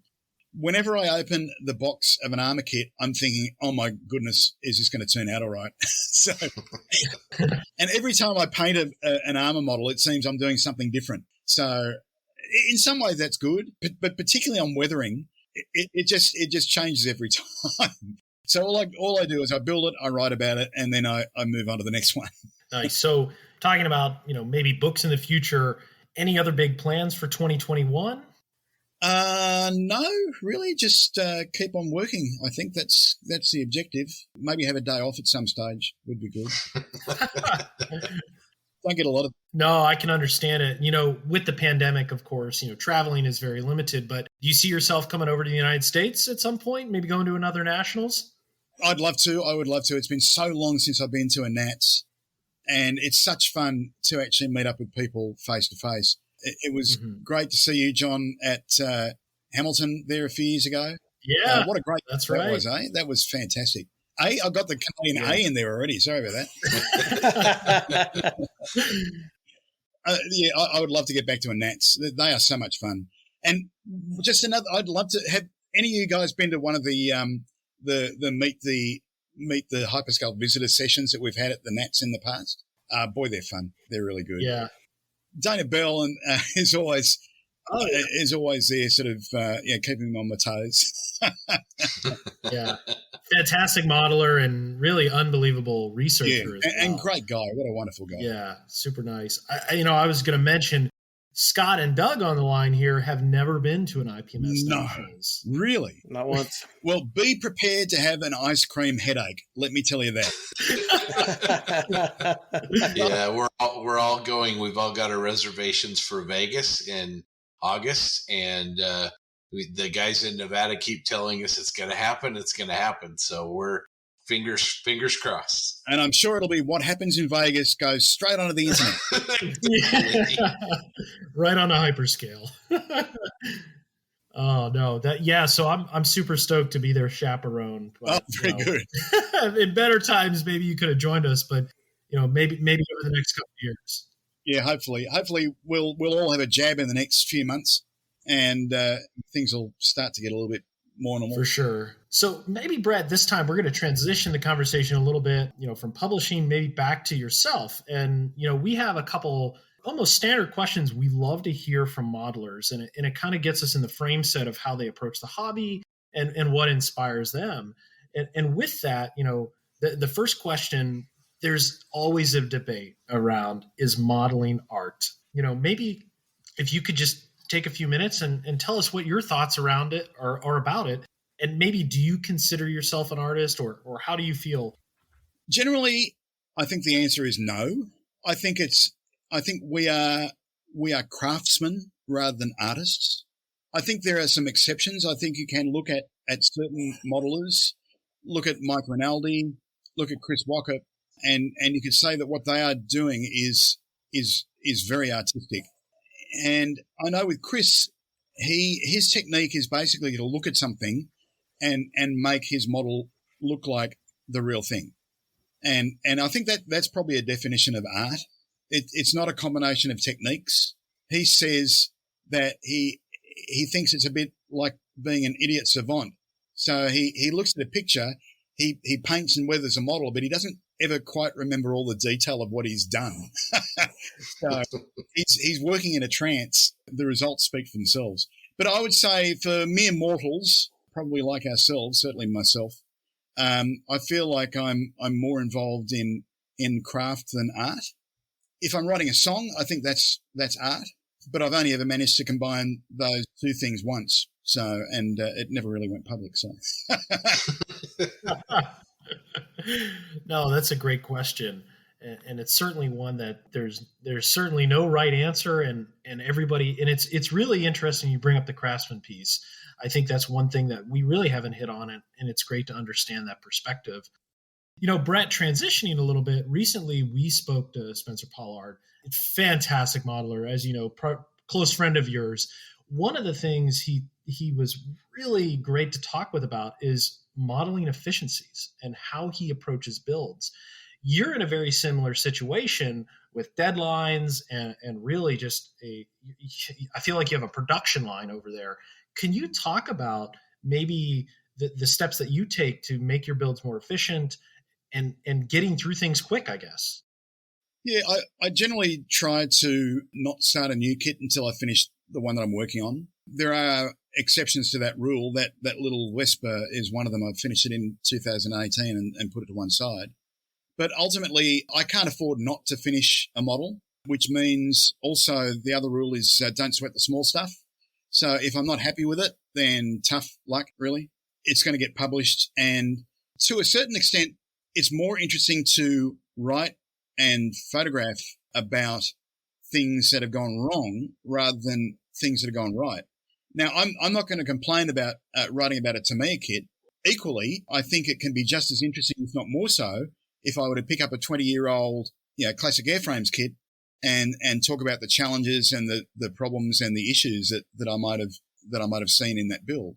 I know a lot of people complain about, this kit didn't go together, the fit wasn't very good, or the alignment wasn't very good, or the dihedral was wrong, or whatever else. But we are modelers. I mean, this is what if we don't address those issues, we're not even craftsmen, we're assemblers. So I think depending on what your definition of the hobby is, I think you suck it up and you fix it, basically. And if you don't want to fix it, that's fine as well. That's not a problem either. But it gives you something to write about. Since you bring that up, what are the parts of the build that you really love the best? I know some guys love the research, some guys love the paint and finish work, some guys really love to scratch build and super detail. What's Brett's favorite part of a build, generally speaking? I think there's probably two things that I like the most. I'm really enjoying cockpits lately. And it's partly due to the fact that we have so many wonderful options that we can apply in the cockpits now with instrument panels and harness straps and so forth. Now, I'm quite happy to enter a debate as to whether those things are killing the hobby. I've still got some of those Mike Grant smoke rings, I tell you. I'm going to use them one day. But I, for one, I'm very pleased to have them around because they look fantastic.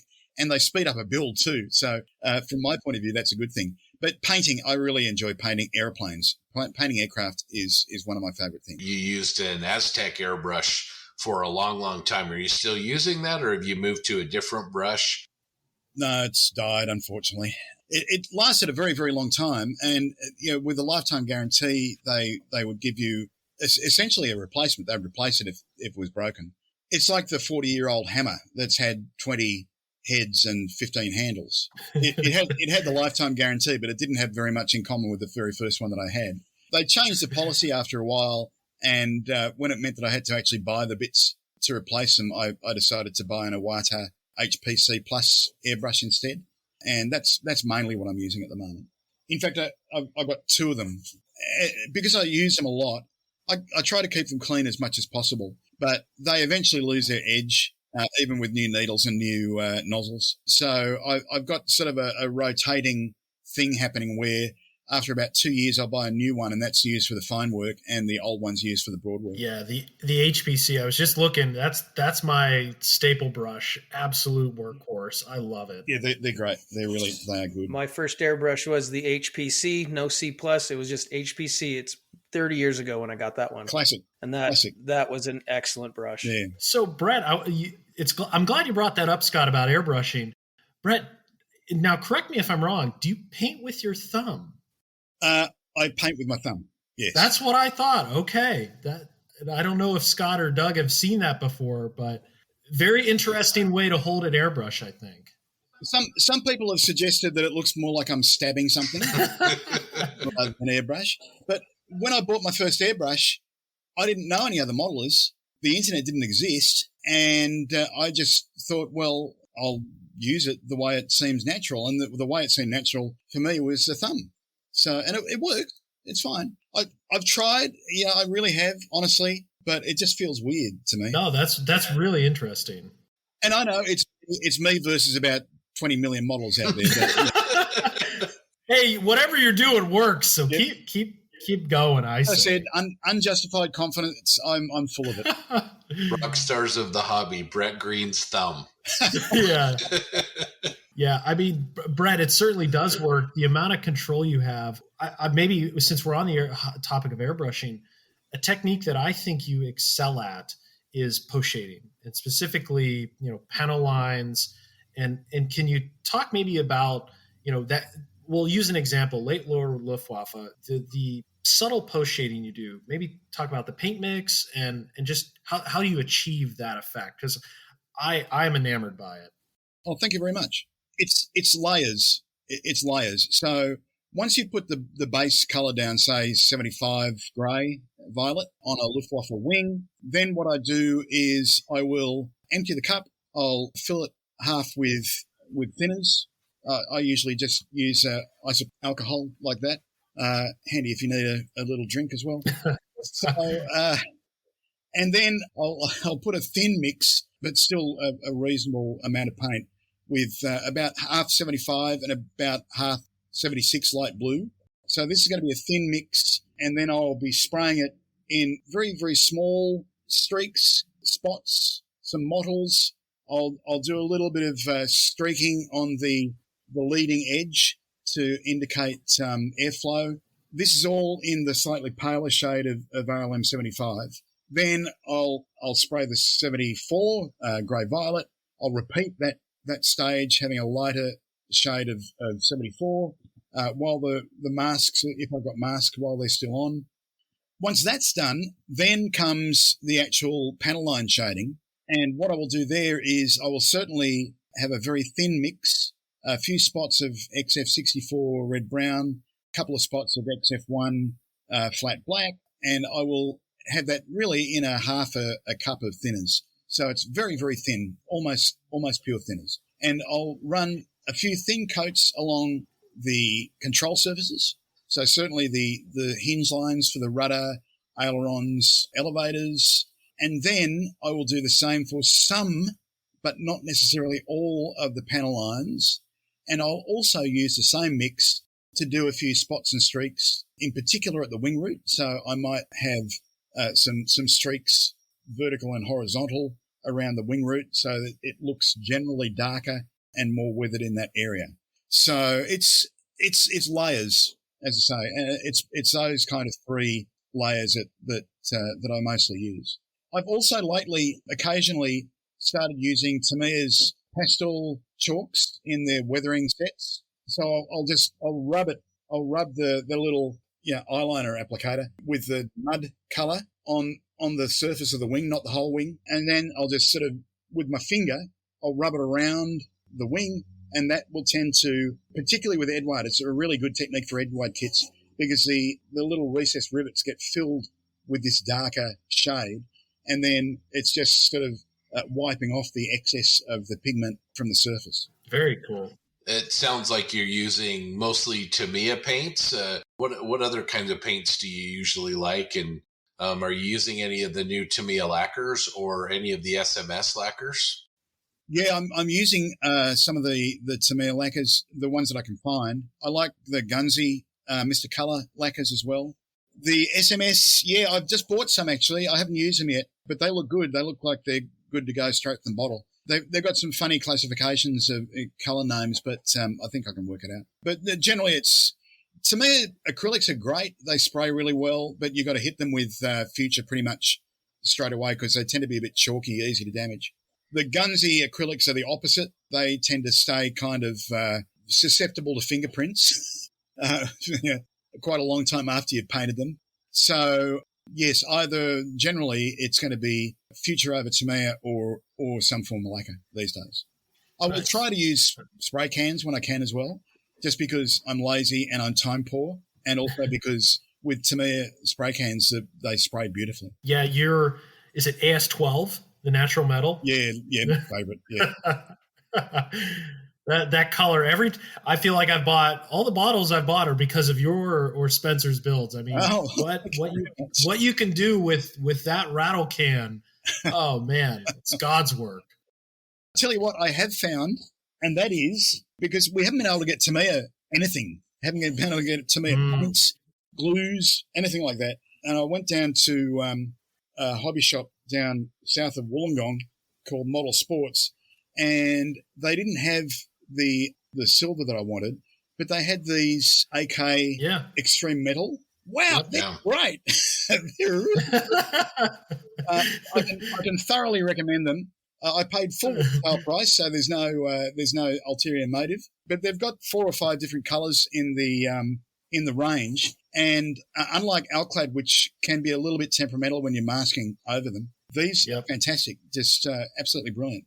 So I'm looking forward to actually building a natural metal aircraft. I'll still use the AS-12. You know, it doesn't have any reason to be jealous. I'll still be using that as my base colour, but I'll use these like aluminium and dark aluminium colours or aluminum to use as my moderating shades. Oh, that's good to know. So you spoke about future projects. You know, what's in store? What's on your bench? In fact, wow, my bench is bursting at the moment. It's quite amazing, really. How many great new kits there are out. I'm very tempted to build the Infinity 32nd scale Dauntless, but the photo etch parts aren't ready yet, so I might wait for that one. Also, the Clear Prop Sky Shark. Wow, what a nice kit that is. I would like to build that soon. I mentioned before the little special that Spencer and I are going to be working on with the Picara, so I'll be building the Harrier GR3. I bought a replacement resin seat, and some hard, heavy iron bombs for the Falklands campaign. What else? There's just too much. It's too much. But what I'll probably build, because I got it before the rest of the world, is the Airfix Beaufort, Bristol Beaufort in 72nd scale. And I have on my way to me, as of Tuesday, I think, a Mark 8 conversion. So the Mark 8 Beaufort was an Australian-built one. We built them entirely here, but we had different engine, different tail, different nose. It had a whole stack of different aspects to the British ones. So it's quite a different looking thing. Interesting in overall foliage green as well. So I think that's probably going to be the next one that I build. And after that will be the Harrier. And after that, I think will probably be the Sky Shark. Nice. How about Tamiya's new F4 Phantom? Is that in your future? Oh, don't talk to me about that. My heart breaks every time I think about that. I used to get samples from Shizuoka, but the reality of COVID means that Japan does not ship to Australia anymore. So no. I can't get it. Spencer is actually, I hope I'm not spoiling a secret. Sorry, Spence. Spencer is actually built because they are receiving samples in the UK. But I can assure you, even if I have to wait until it's released, I will be building it as soon as possible. That's awesome. So, we've talked about a lot of aircraft. I'm the armor modeler in the group, so I got to ask, what about armor subject? On the bench, I have a Zvezda T-34-85. Great minds think alike. But this one has a conversion. I can't remember the name of the company to a like an improvised ARV. So it's got a whole bunch. Is it Panzer Art? Is it Panzer Art or is it not? It might be Panzer Art or Death Model. I'm not sure. No, it's not, I think it might be Panzer Art actually. Okay, but it's got a hatch where the turret ring is. Oh, nice. Okay. A whole bunch of stowage and all the sorts of things. ARV. Yes, it is Panzer Art. Yep. So that's really interesting. I love painting up stowage. I also have a commander figure for that who can just sort of sit perched in the little hatch. So that's probably my next one. That's actually one of the reasons I brought your T-34-85 forward one issue, because I think my T-34 is going to be in that issue. So nice. We'll put yours in there first, and then we'll go with my next issue. Well, I appreciate it certainly a lot, Brett. And I'm throwing down the gauntlet to my co-hosts here. I want them to submit an article to you. Yeah. I think we're Scott and Doug are both fantastic modelers. They won't admit to it. And then the gentleman who's missing, TJ as well, is another next level modeler, armor, sci-fi. Extraordinaire. So I'll push them to get you something. Oh, that's fantastic. Thank you.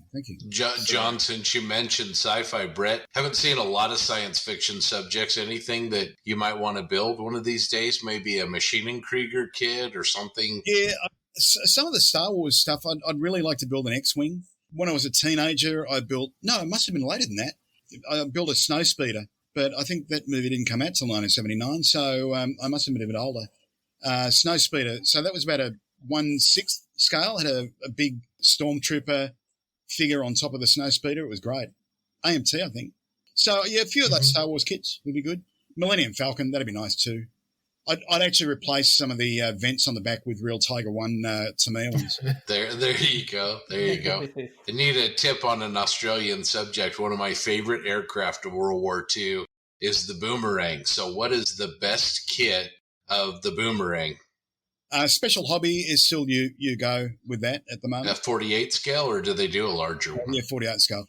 There's a company called Oz Mods who did a 32nd scale vac form and multimedia kit, but that's been long out of production. It had an interesting molding method as well for the vac form part. It was actually sort of molded in reverse. It was punched into the plastic.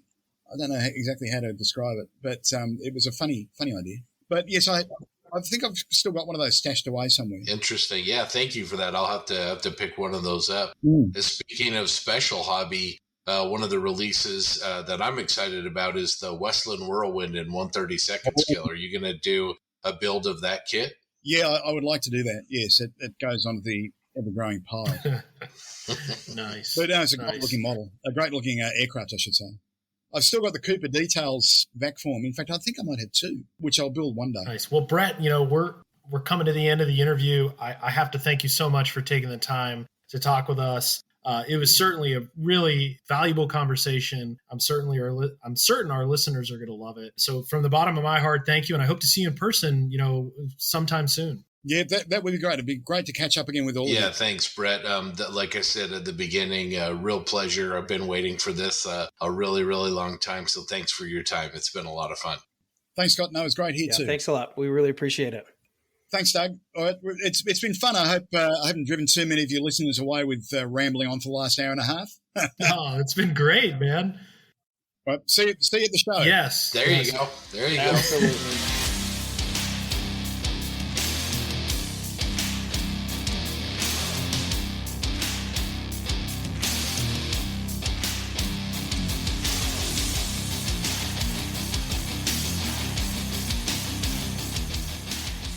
Welcome back. Hope everyone enjoyed that, and we want to thank Brett for stopping by the show, and we really appreciated his recommendations for getting your work published. I missed that interview. I'm very disappointed because when I listened to it, it was fantastic. And then I got called out at the end of the interview to submit something to Brett for an article for publication. I don't know if I will, but I'm going to tell John that I did to make him think that. Brett's expecting him. I mean, John basically promised Brett you would do it. And so I think he's got a slot open in one of his, next magazines. The Crusader is the perfect candidate. I'll consider it. All right, guys. Well, that is about it for episode 20. As always, we want to thank you so much for listening. Just a reminder, you can leave us feedback about this episode or any other episodes of our show over at our Plastic Posse Facebook page. Or, of course, you can email us at plasticpossepodcast@gmail.com. Once again, we also want to thank our supporters. We really appreciate you guys contributing to the show and also the people that have written in with your feedback. We also want to give another quick shout out to our sponsor, Goodman Models, and also to our guests, Will Pattison, Zach Grizzle, and Brett Green. Also, a reminder to check out our two group builds, the TIE Fighter group build and the Ryefield Models T-34-85 group build. All right, and coming up for episode 21, we'll be back with another awesome Triple P interview, this time with armor modeler OG Adam Wilder. We can't wait to share our chat with him. So until next time, here's looking forward to another episode in 2 weeks. Take care, guys, and yeehaw! So, Brett, for the interview, you mentioned loving to build stowage, and I have to ask because I have you here and you're not going anywhere. I can just in the door. How did you? That's true. You can just walk away. One of the things I love about your new Wesp is the stowage. And you say you love painting stowage. if you could describe that stowage in like a Cliff Notes version, maybe the quick steps, how you did it and how you achieved those finishes, I'd love to hear it. With stowage and with figures to a certain extent, I have a very 1970s approach to it. So I'm probably doing the same as like an early Verlinden or pre-Verlinden. So I'm basically just picking out the individual packs in different colors. Mm-hmm. Generally, the colors that I use, I have them literally right here at my fingertips from this Panzer Aces set, which has the German Tanker 1, Tank Crew 1, Tank Crew 2, Field Grey. It's got the Afrika Korps. It's got the Panzer Black uniform color. And a lot of those, as well as the highlight colors, individually, they're really good colors to use on the packs.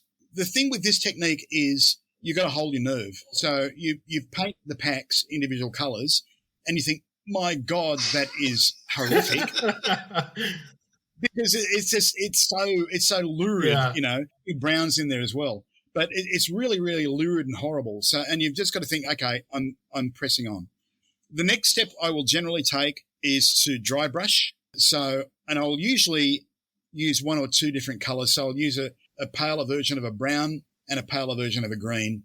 And I'll just dry brush with this very brush. So it's just soft, square-edged brush. I've had it for years. And yeah, I just dry brush. I don't have to tell you how to dry brush on there. At that point, I will apply the Magic Roy Sutherland Future Wash. So I'll get the paint cup with about 50% water, 50% Future floor polish. I'll put a few drops, generally of one of my favourite Panzer Aces colour, 333, which is German Tank Crew Black, and then I'll just brush that Future water paint into the recesses of the packs. By the way, this is all with the packs in place. I will usually 80% of the time I'll have the packs in place while I'm doing the painting. So I'll have the base color done first. I should have said that earlier. So then I've got the wash into the various crevices. At that stage, I'll leave it. I'll probably do a bit of weathering on the main color, the main camouflage color. So I'll ignore the packs for a while.